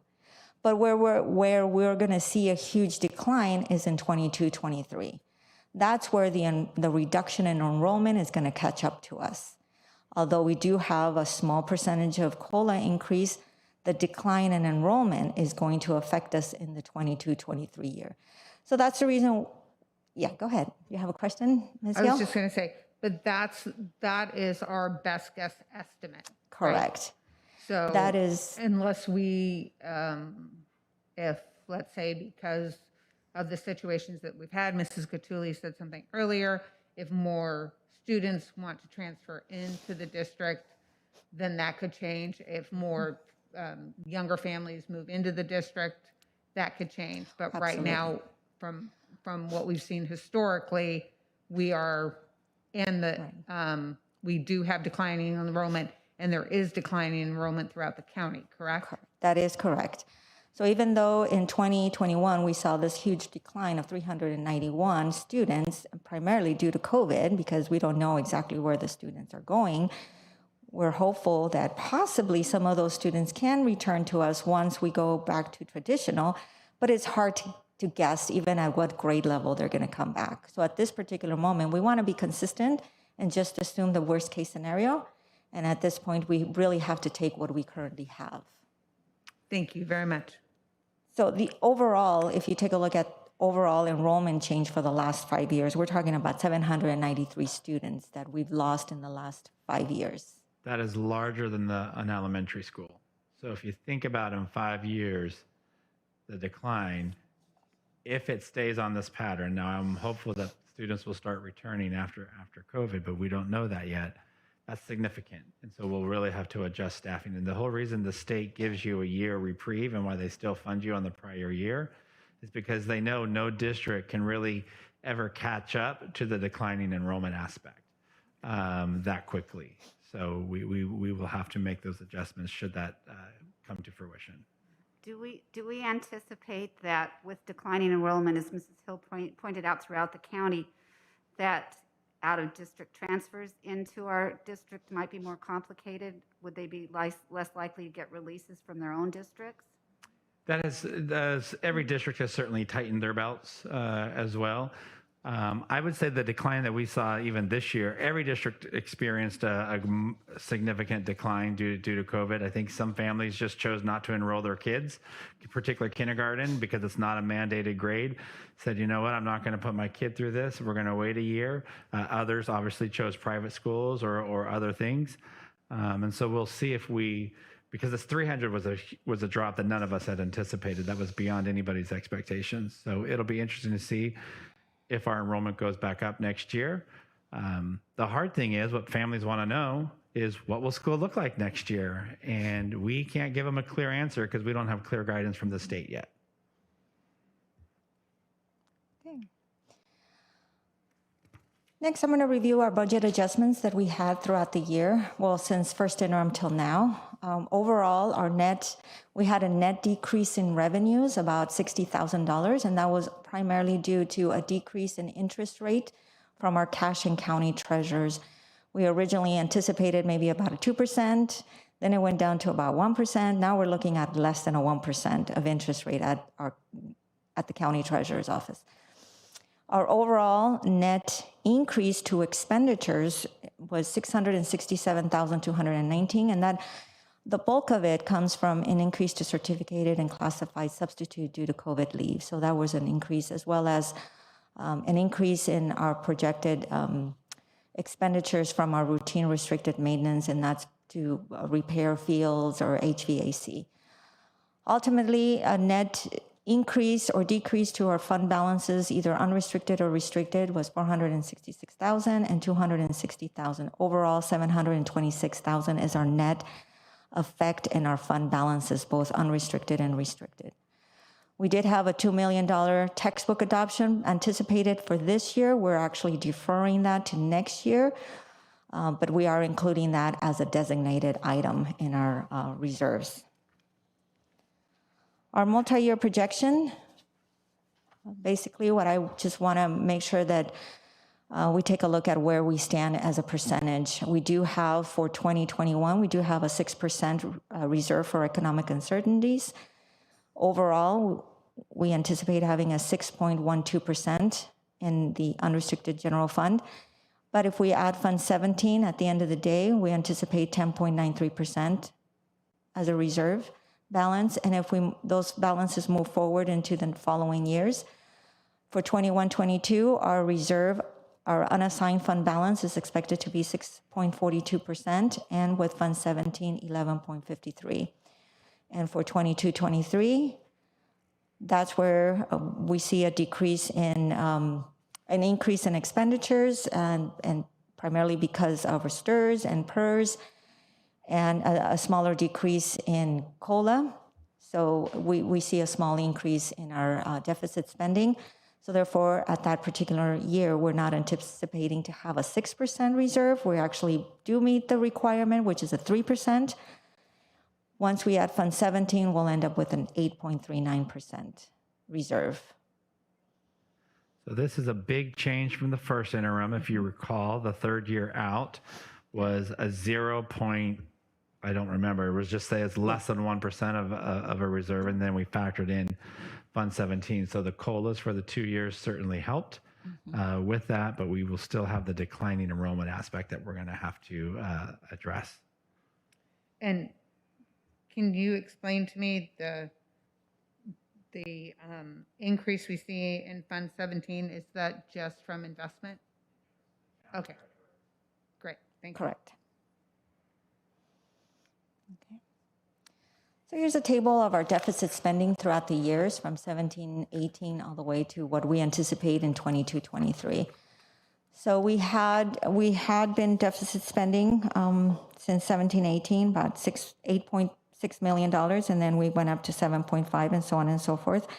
In 2021, our deficit spending is 6.8, and 21-22, 2.4, and in 22-23, 3.9. Keep in mind, in the 17-18, 18-19, and 19-20, we were making large contributions to Fund 40. We were making a $2 million contribution to Fund 40, which is our special reserve for capital outlay, which is designated for facilities projects, as well as $1.4 million to Fund 20 for our OPEB investment. And we were also contributing $2 million to our deferred fund, which we've reduced that to $1 million, and we've completely stopped making contributions. So the board has made those commitments to stop making those contributions, therefore helping with the deficit spending.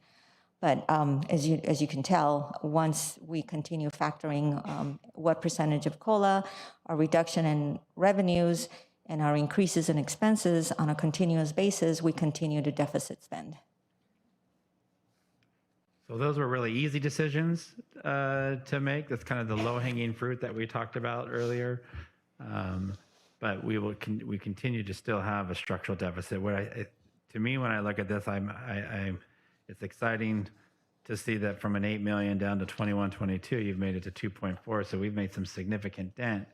And you may ask, certainly I did, well, what's changing in 2022, 23? Why is it going back up? And it's again because that's the year where we'll see the effect of the declining enrollment. It's also the year that the STRS and the PERS rate goes up almost 2.5% or more. So whether other relief comes, but that's why you're starting to see where we're trending downward in our deficit spending, which it would be great to be at 0, but it goes back up. And all of these do not assume any salary settlements with our employee associations. So what's the road ahead look for us? We have to now look at the May revise, which will give us a state budget outlook for us. We will begin to look at our 21-22 district budget, as well as we're still looking at our enrollment and staffing projections for that fiscal year of 21-22. What are our ongoing impacts? We're looking at a drastic decline in enrollment at 656 total just from 2021 to 22-23, and keep in mind these are our best guess estimates at this time. Reduction in funded ADA due to declining enrollment, our increase in STRS and PERS rates in 22-23, which, like Dr. Pulver indicated, that's going to be about 2% for STRS and 3.3% for PERS, an increase. We're also looking at ongoing impacts to COVID-19 and our special education impact. We're continuing to see an increase in services that we provide our students that have special needs. But not only negative impacts, we're also hopeful that the learning loss and mental health will be receiving some additional funding. So the reopening of the school deal that was just recently approved by the legislator and the governor. They provided us with an in-person instruction grant, which is about $2.8 million and can be used for pretty much anything to provide any purpose consistent with providing in-service instruction. In addition to that, we have an expanded learning opportunity grant for about $5.9 million. That's going to be very helpful for us to reopen schools and bring our kids back. Additionally, we are anticipating to receive some federal stimulus grants. We just don't know exactly how much that's going to be, but it's in the works, and we're hopeful that that's going to be significant, as well as our CRSA, which is our Gear 2 and our Gear and our ESSER funds, which is about $831,000. And that's not factored into the multi-year as well. So that's a good thing. There's $8 million there alone that we believe, along with any additional through CARES 2 and CARES 3.0. That's correct. So our estimated budget for 21-22 will be including that. Once we wrap up this year, 21-22, we'll come up with our estimated actuals for 21-22, as well as our projected budget for 21-22. So our certificate, I want to give you guys a quick overview of our certification definition. So if we have a positive certification, that really means based on our current projections that the district will be able to meet our financial obligation for the current year as well as our 2 subsequent years. If we are qualified, that means that based on our current projections, we will maybe, not meet, but maybe meet our financial obligation during current fiscal year or our 2 subsequent years. A negative certification means that we will definitely not be able to meet our financial obligation for the current or the next 2 years. So based on the most current information we know as of today, Los Alamitos has completed our 2021 second interim certification. And based on the information we have, we request that the board approve our second interim as a positive certification. So at this time, if you have any questions, I may answer. I just had a quick question in case people are watching. If you could just briefly explain deferrals, because they can be impactful, basically the meaning of them.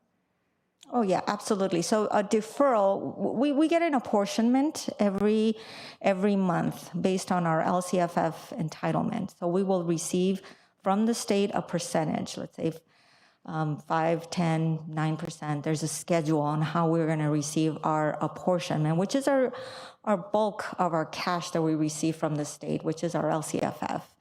So a deferral means that the state is saying, I'm sorry, we just don't have the cash to pay you right now, but we're only going to give you maybe instead of 100% of that payment for that month, we're only going to give you 2%. The rest is going to be deferred to next year. So we have actually for 2021, we have February, March, April, May, and June, 5 months of cash deferrals, which means we're not going to see that cash at all until next year of 21-22. So we have to make sure we have that cash available to pay, to make payroll, to make warrants, pay our vendors. So it's very important, and those deferrals it's our cash, it's our money, it's something that is due to us, but the state is saying, I'm sorry, we're not going to pay it to you now, we're just going to pay it to you in the next few months. Thanks. Thank you, Elvia. I think it's really important to understand how impactful and difficult that makes things. Nobody would want to run a business in that situation. It is. So in our cash flow projection, you'll see that it is, we're going to be kind of tight towards the end on June. I think if we had like, I don't know, maybe a $17 million, we're going to be down to like $3 or $4 million at the end of June. So we're going to have to really look at our cash practically on a weekly basis, just to make sure. We might have to hold off on making large payments and then just pay it at the beginning of next year. Once we get at least the June apportionment, we're going to receive it in July. So that's a little helpful. Thank you. Mm-hmm.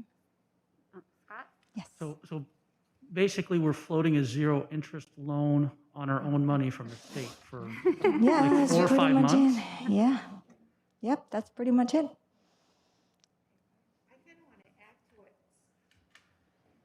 I kind of want to add to what Scott said, because when the governor first came out with his budget, he was talking about how, and I'll give you your deferrals. And it's like, that's our money anyway. That's exactly correct. I really want any person from the public who is listening to understand when someone says, we're going to pay you your deferrals, that just means you're giving the money they said they were going to give it to us anyway. It's not an increase. Nope. It helps Elvia sleep at night, because there are a lot of school districts that have to borrow money from like the Orange County Department Yes. of Ed has one, California School Boards Association. I'm sure there's other organizations that lend money to educational institutions who were deferred to by the state. But I just really want to stress that it's our money. Thank you. And before I leave, I just want to give a big shout out and a thank you to Myra for her help. She's been amazing these couple of months. She's probably realizing, oh my God, what have we done? No, but you've done an amazing job. Thank you, Myra. And with that, thank you. Thank you very much. Thank you so much. That was excellent. Thank you. We can tell by the auditor, Mr. Ruff, what a great job you're doing, because he seemed like he enjoyed working with a report that you submitted. So thank you very much. Do I hear a motion for approval? I'll second. Any discussion? All in favor say aye. Aye. Opposed say no. The motion carries 5-0. Thank you. Our next action item, Mrs. Galicia, we're not going to let you sit down, is approval of the district's 2019-2020 financial audit. Thank you, Madam. Thank you, Sure, Madam. yes, please. Thank you, Madam President. I asked the board to approve our financial audit as presented. Also move. Second. Great job. Yeah. Great job, yes. All in favor say aye. Aye. Opposed say no. The motion carries 5-0. Thank you, Elvia, very much. Thank you, Maura. You guys are amazing. Then our next action item C is the appointment of David Boyer to the Personnel Commission for the term March 10th, 2021 through December 1st, 2022. Dr. Frazier, would you like to address that? Sure. Thank you, Madam President. Just as a reminder of the timeline, per the Personnel Commission rules and regs, we did have the intent to appoint Mr. Boyer on February 9th. We held a public hearing tonight on March 9th, and then now is the time to would be for the board to consider appointing Mr. Boyer as the Personnel Commissioner. Do I hear a motion for approval? So moved. Second? Second. Is there any discussion? Do a We're great just job. very grateful for Dave's, Mr. Boyer's service. Brings lots of background and expertise. Right. All those in favor say aye. Aye. Opposed say no. The motion carries 5-0. Thank you, Dr. Frazier. We now move on to item D, approval of supplemental materials for brain talk therapy. And Mrs. Reed, would you like to address that? Thank you, President Davidson. Tonight, we're bringing forward brain talk therapy, a supplemental material to be used by the speech and language pathologist who work within our school district. This material has been on public preview for the past 30 days, and we're bringing it forward tonight for final approval. Do I have a motion to approve? Also move. Second. Discussion? All those in favor say aye. Aye. Opposed say no. The motion carries 5-0. Item E is rejection of all bids for bid number 2021-03 for the Hopkinton Elementary School fencing project. Mrs. Galicia? Thank you, Madam President. We are requesting rejection of all bids for number 2021-03 for the Hopkinton Elementary School fencing project. Our bids that we received were not as we expected, and it is to the best interest of the district that we rebid it to just review our criterias, review our plans to make sure that the bidders are actually well understood of what we're looking for. So we will be bringing this forward again to bid it again in the future. Thank you. Do I hear a motion for approval? So moved. Second. Any discussion? Thank you for being so careful about how you spend the money, since it's really important. All those in favor say aye. Aye. Opposed say no. The motion carries 5-0. Item F is approval of a memorandum of understanding between Los Alamitos Unified School District and the Los Alamitos Education Association concerning high school teacher split assignments to provide services year-round. Dr. Frazier? Thank you, Madam President. We are bringing forward this MOU, which is a temporary and voluntary agreement to support the need for social science instruction during the 2021 and 22 summer school periods and provide flexibility in course load and FT assignments for the 21-22 school year. Do I hear a motion for approval? So moved. I'll second. Any discussion? I just want to make a comment that you pulled the item earlier about Pacific High School, and this is like the LaSalle portion of that. This is our agreement with our Teachers Association with a lot of work done by the teachers at the high school and by Mrs. Reed, trying to figure out how we can do this and how we can offer our teachers and our curriculum and still be something that our students would want to take. And it was a very creative process and a very creative answer. So I'm very happy that it's back on to renew the memorandum of understanding, because we're making an exception to how a teacher usually teaches. It was also a lot of work in this part of it, really, with HR and the business office and Right, the county that's to true. figure out the STRS implications, et cetera. So it really was every department coming together to solve a problem and provide an opportunity to our students. Thank you, Dr. Frazier, and your department. That's great. Thank you. Okay, all in favor say aye. Aye. Opposed say no. The motion carries 5-0. We're now moving on to adoption of Resolution 2020-2021-22, reduction or elimination of particular kinds of services performed by certified administrative employees. Dr. Frazier? Thank you, Madam President. We are bringing forward this resolution 2020-2021-22 as presented.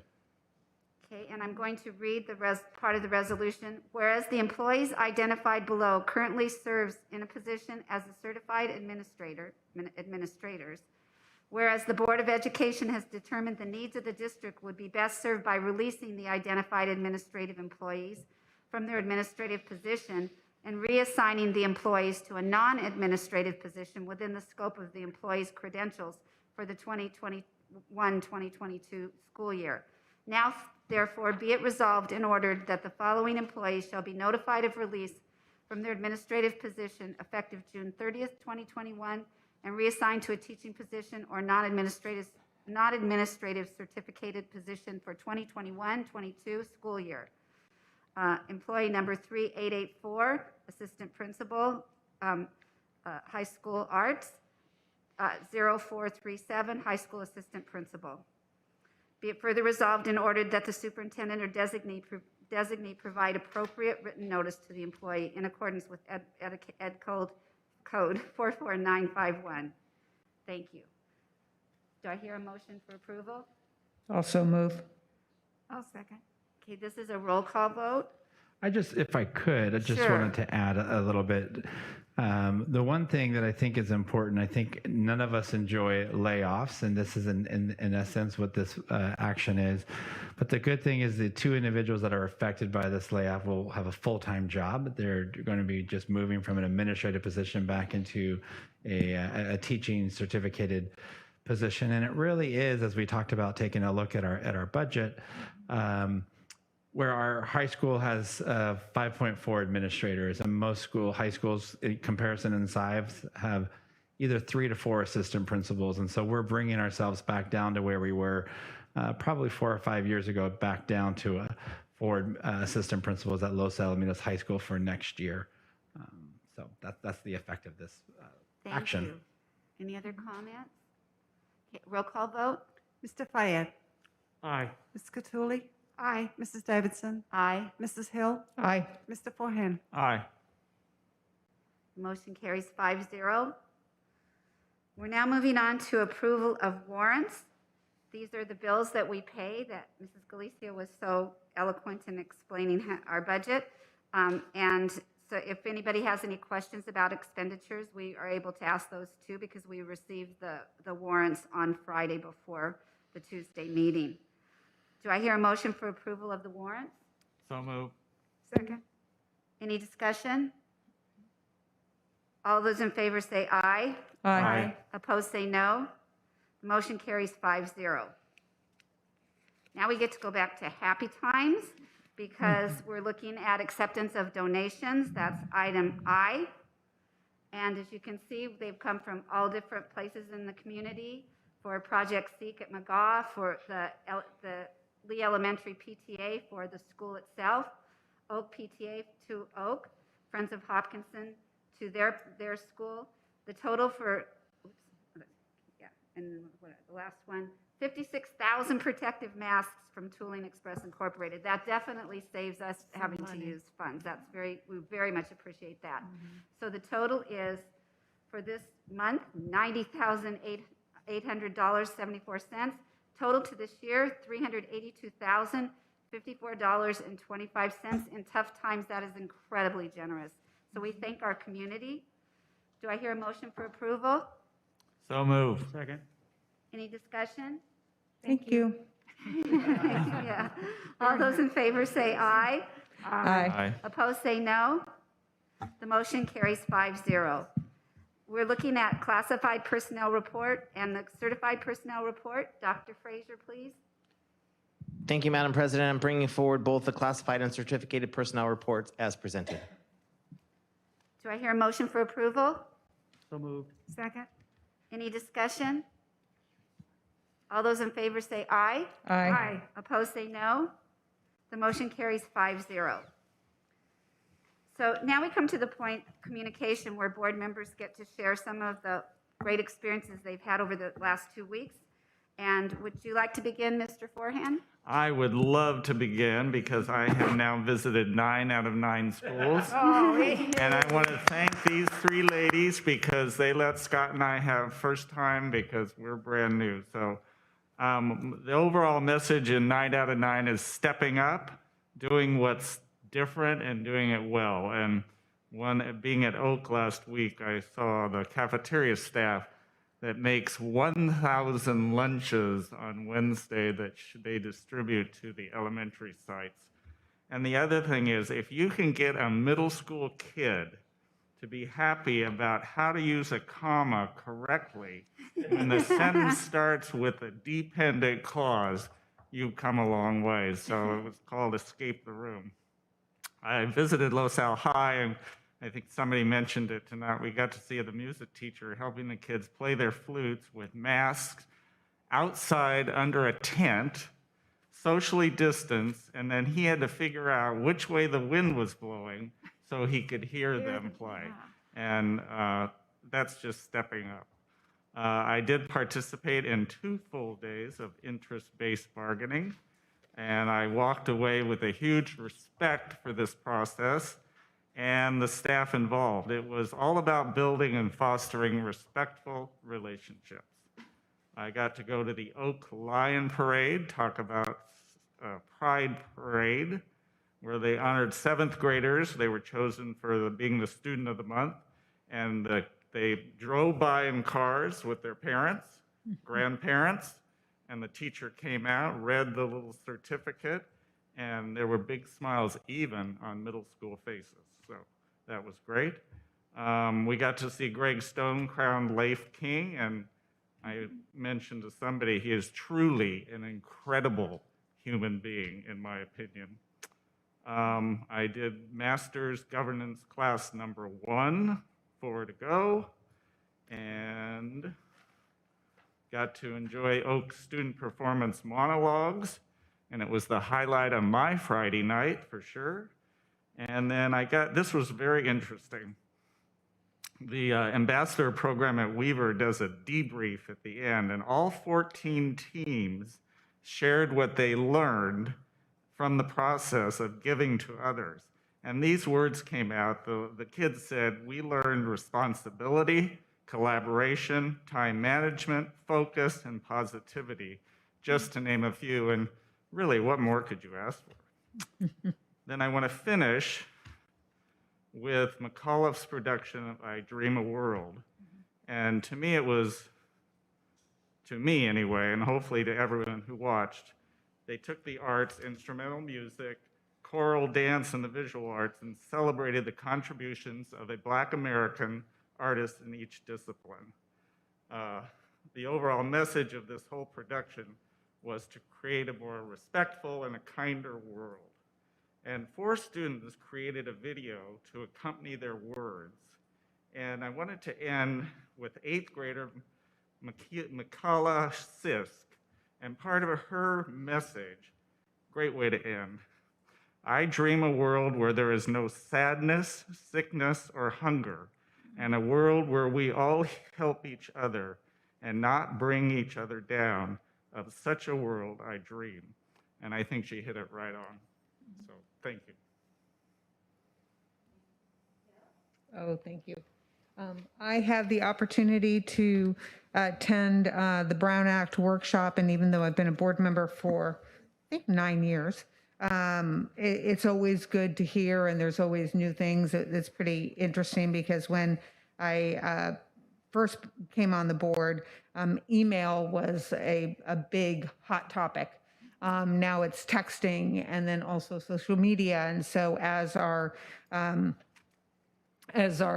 we develop and as our technology gets better and our different ways of being able to communicate, we have to be able to look at that. And the Brown Act is how the board needs to act in the sense in how they need to communicate. And so our business has to be done in public.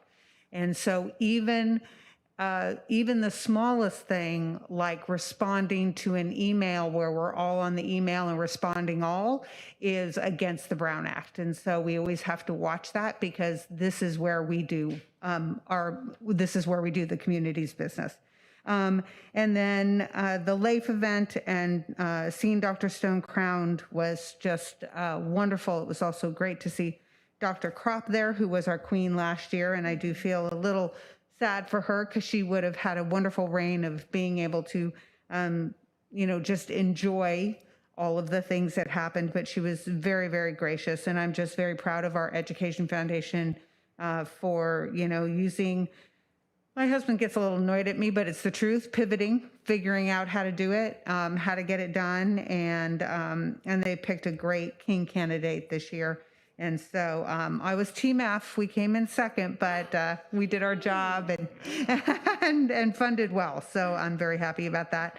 I saw the pictures in the high school report of the students playing their athletics and football getting ready to happen.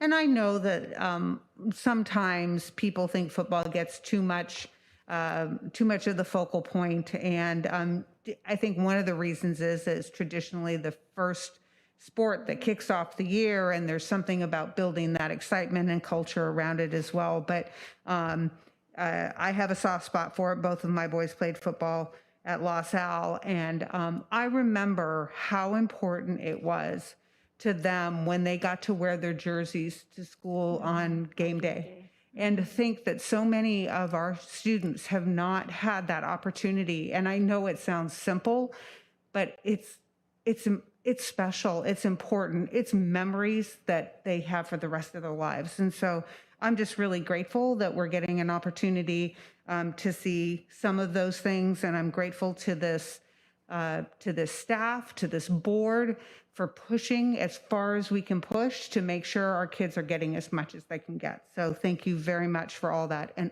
all the hard work I know that's going into that. I wanted to say that I have been listening to a book by Sheryl Sandberg called Lean In, and this being Women's History Month and being a woman leader and how important that is, and how what I really am enjoying about it is I was a kid of the 70s, so I graduated from high school in 79, and my mother was a single mom.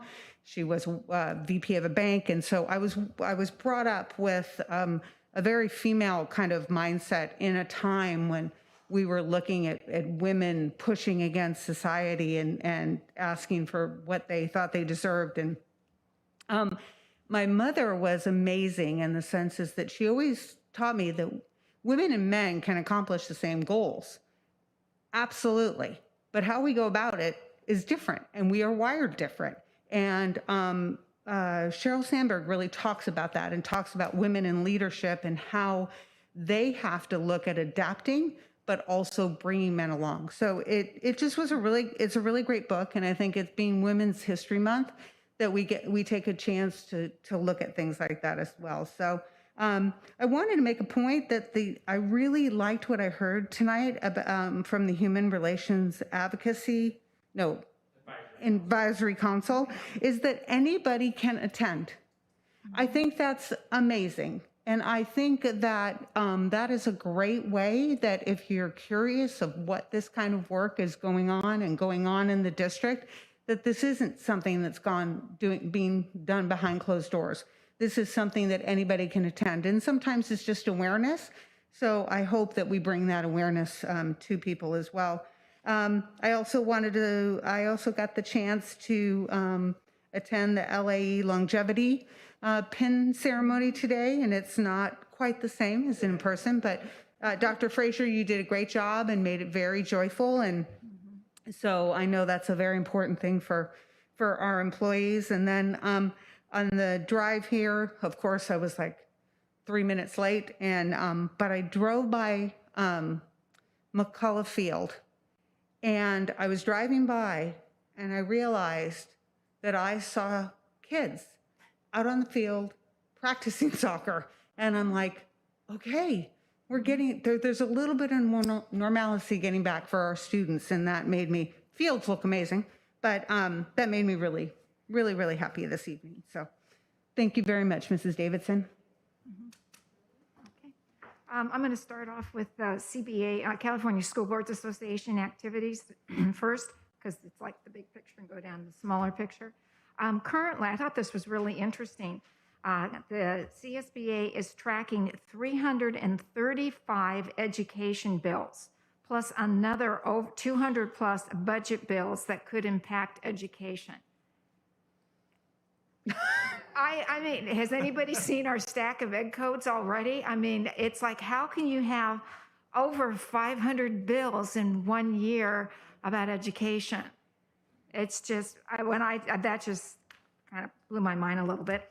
And next week, the 15th through the 19th, we're going to have our virtual legislation action week, and we will be getting our assignments on who we're going to be able to see. Sometimes we'll be with the actual either assemblyman or senator, and sometimes we will be with staff, but I am looking forward to doing that. And then I do have a board of directors meeting this coming weekend. Earlier, both Dr. Pulver and I were able to have a Zoom meeting with State Senator Umberg that was really fabulous. We just were able to it was set up through CSBA, and they were able to get people within his particular geographic area, school districts that are within his geographic area, and it was either the superintendent and a board member or just one if they both couldn't show up. And he actually postponed his other Zoom meeting that was supposed to come on before us because he wanted to stay on and hear what we had to hear. So that was just really fabulous. So I'm assuming I'll be in his ledge meeting, and I will say, hey, remember us? So it was really great. I felt that he was really listening to us. I think Dr. Pulver would agree. Meet with us again. Yes. He said, this is so interesting. This is like good information. Yeah. Also attended the Brown Act seminar, and I got a book, and I don't know if I should take it personally that I got the book. I got it too. You got, okay. We all got it. So yeah, it's just very frustrating, and I understand it, and we should do our business in public, but I can't even say if Diana is happy because the football team is practicing. If I said, yes, I think it's great too, that's the start of a serial meeting. That's kind of hard. And the crowning of Greg Stone as our Life King for a year was, considering the circumstances, really, it was well done. It was thoughtful. It was nice. Mrs. Davidson spoke. What you said was so thoughtful and really moving. And Dr. Pulver spoke too. And he's just a great guy for that. So I'm really happy that he was able that he was nominated and they accepted him. And I know that Mr. Fayette always talks about cross country and how the kids are out running around. And well, I don't have a cross-country athlete in my family. I have a volleyball player. And so I'm very happy that our 6-woman indoor volleyball team is now on the beach. We're outside. The girls are wearing masks. They don't, hit hands or anything like that with the other team. They just kind of do a clap and a cheer. And it's very interesting to watch the indoor volleyball players play beach volleyball. You can't jump on sand very well. You have to deal with sun directly into your eyes. And where in the heck is the wind coming from? And it is, and they switch sides so that each half game, someone either has the win as the benefit or the sun not in your eyes as a benefit. At least in Seal Beach, that's how it comes down. And what was nice about it being on the beach is you brought your chairs, you sat apart from everyone, everybody kept their masks on, and I just know the girls were happy to be playing again, and the parents were happy to see the happiness in their kids' face. And I'm happy to report that our Lady Griffins are 3-0 right now. So go Lady Griffins. Yeah, yay. And the last thing I just want to add is that the school board members are always included in the newsletters that are sent out by all of the schools. And I have been on the board a long time, and all I can say is that the principals' newsletters and updates that they communicate with their families since COVID has hit our school district are detailed and frequent. It used to be pretty easy on Monday mornings just to read through all what's happening across the whole district. You now have to allocate time because there's so much there. There's so much happening on each campus. They're dealing with their in-district kids or their in-person kids and the Los Allen kids. And I just really wanted to give a shout out to all of our principals for going the extra mile and really verging on over communicating so that no one is like confused, because things with COVID are fluid and things have changed radically since the beginning of the year. And they keep, say, this is what we're doing today and this is what's going to happen, tomorrow and for the whole week. And then if something is different than normal, they'll send another one out saying, now remember, tomorrow's different. And that takes time and thought and organization. And I just wanted to thank the principals for being so on top of just the schedule alone and so inclusive and for all of the students in our school district. So I just wanted to say that I, as a unbiased reader, think they're doing a phenomenal job. That's it.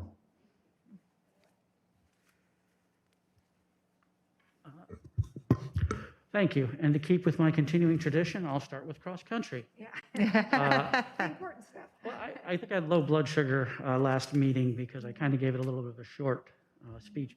So cross country started over 8 months ago. So their season is usually 2 months. They last over 8 months. They still have 85 kids participating in cross country. They started it. They stopped it. These guys run without masks, but as soon as they arrive with masks on, they do their steps, their stretches, their warm-ups, their cool downs, their yoga with a mask on. They also don't get any of the pasta parties, a lot of camaraderie that goes along with it. They basically took out all the fun stuff and have to do all the stuff that they used to make me do when I got in trouble when I was a kid. And they have stuck with it for 8 months through thick and thin. All of the gyrations and logistics we talk about with the teachers and the principals and everyone else, and the sports team, and this can be applied to all the sports team because you have to keep them in small cohorts. Well, they run for 3 miles. How far apart do you have to have all these different groups? There's 85 kids they got to split up. Just an incredible, amazing job that they have done. And I'm going to take that and expand that out to the schools, the principals and the teachers. We talk about adversity and overcoming it and everything else. These people in our district are incredible. They have turned this into an opportunity. I want to say the ingenious ways that they've come up to still continue to teach, to make it exciting, to work around the problems and the roadblocks and the other issues that have caused these to be difficult times. I'm amazed at what they've been able to accomplish, and I'm also amazed at how many things that we're doing now that we're going to keep doing just because they work better, just because they make it more enjoyable. So this opportunity, adversity turned into an opportunity, and the willingness and the ability and the creativity of the people in our district to overcome and adapt just blows me away. Like Chris said, we're the new guys on the block, so the ladies have been so generous in letting us kind of get first dibs to go to the schools. And the stuff that's going on, I'm in utter amazement. And I just can't praise them enough, because without the people, we don't go and we don't do anything. So the amazing people is what makes this district go and makes it a special place. I went to a bunch of stuff. I think I've got to start taking some glucopamine or whatever it is for the memory thing, because I sat here going, oh yeah, I did go to the Brown thing. Oh yeah, I was at the Masters Government. Oh yeah, no, I went to Dr. Stone. No, I went to the longevity pin, which I really can't wait to see that in person over Zoom. They did a great job, Mr. Fraser, but the amount of what this district is able to do under the constraints has been incredibly impressive. And I just want to say thank you to everyone, our former board members who led it to this point to allow us to get here. Chris, who's an amazing guy, who I'm just chasing his coattails trying to catch up. Dr. Pulver, the executive staff, and all of our wonderful, not just the teachers, not just the administration, not just the classified, not the certificated, our kids and our parents and grandparents and everyone who makes up the community, because this wouldn't happen, wouldn't work without everyone pulling together. And I just want to say thank you, and the joy of my heart of watching the kids. Not that the adults' eyes don't light up when they see me, but the kids. And that's what we got to remember. That's why we're here, is for the kids. And that's my Thank you, longest speech Scott. of the year. Thanks. I attended many of the events that you were talking about too, and I probably think everybody's exhausted at this point. Definitely tired of hearing it from me. But I do want to thank Maggie, you and your friends for being here tonight. From the bottom of my heart, I believe in the democratic process, and I applaud you for coming and sharing your perspectives. It matters so much that we hear from everyone and we take to heart what everyone has to say. And I know that first of all, the five of us do not always agree on everything. And I definitely am quite sure that there are a lot of parents and teachers that have been on different sides of the fence with me. But I tell you that every single person up here thinks through each and every decision, questions, asks, researches, and looks for the right answers. We've been building on this particular issue for a couple of years, and we are still very happy to hear everything everyone says. There's still decisions to be made. As for me, I am one of the 2022 possible candidates. You know, I don't know what life holds for me, but I taught American history for 25 years, and I will tell you the one thing that I believe with my whole heart is that candidates and people who are in office are public servants. And I was elected for what I said and elected for what I've done in my life and how people know me. But if my trustee area should decide that I no longer represent them, then I shouldn't be voted for. But I promise with all my heart, I will never make a decision based on getting reelected. I will make a decision based on what I hear from people and what I learn myself. If I don't get reelected, it's not going to be because I compromised my belief system. It's going to be because it wasn't in alignment with the people who vote. And that's the truth. And then going on to some of the other things, the joys. And I celebrate. If you fill the room with people who feel like you and want to share with us, we welcome you. I would like to say the Brown Act really made me glad that I'm so too old to really be very comfortable with social media. So I won't have as many problems as I would have if I were on it. And because I always feel like dear Mr. Brown, whoever he is chasing me for one mistake after another. I did attend the Zoom meeting for the Human Relations Advisory Council, and Danielle did a great presentation on racism in our county and issues of racism. And the one point that, and it was a broad perspective, the one point she made that hit really home to verify and solidify why we do what we do here and make the decisions we do is that of all the places in our county where there are acts of racism, on the campuses of schools is where they predominate. So the greatest number of acts of racism are on campuses and on high school campuses most of all. So we have work to do to get people to do what all of us are doing, and that's to share and communicate and try to understand each other's story. I did get to have a very joyful experience Last Thursday in Read Across America, I got to read to 4 classes, kindergarten, first grade, second grade, and third grade. They gave me 20 minutes to read, get to the next place. The funniest thing ever is seeing an old lady run across campus not knowing where she's going. But the kids were joyful, wonderful, and it was a book about kindness. And this little third grade girl, when I was leaving, came up to me and she had a little rolled up note that said, well, dear Mrs. Davidson, I want to be kind, so I'm going to tell you, I might not know you, but we all love you anyway. It's on my refrigerator at home. So those are the joys that you absolutely celebrate. Yeah, that was very special because she doesn't really know me. And the longevity pens, I want to just give a shout out to all of our staff and teacher staff, everybody who, those longevity pens, this year, everybody deserved, as I said this afternoon, to add 10 years. Just put 10 years on it because this was equal to 10 years of labor of love. And finally, I want to say, Dr. Stone, what a hero. If this man had not stepped forth and filled the principal's position in summer, in the midst of COVID, coming out of retirement, which he was really enjoying, to help us out when we lost, when our principal left rather quickly, we would have been in so much more of a difficult situation. And this man, with his hard work, his ethic, his love for every single student on his campus, and his ability to deal with very difficult situations, saved the day. So he is a king of hearts. Life could not have made a better selection. And with that, I would like to say thank you and bring this meeting to a close. We're going to be During this, going to close. and the board will be going in with cabinet into closed session after this.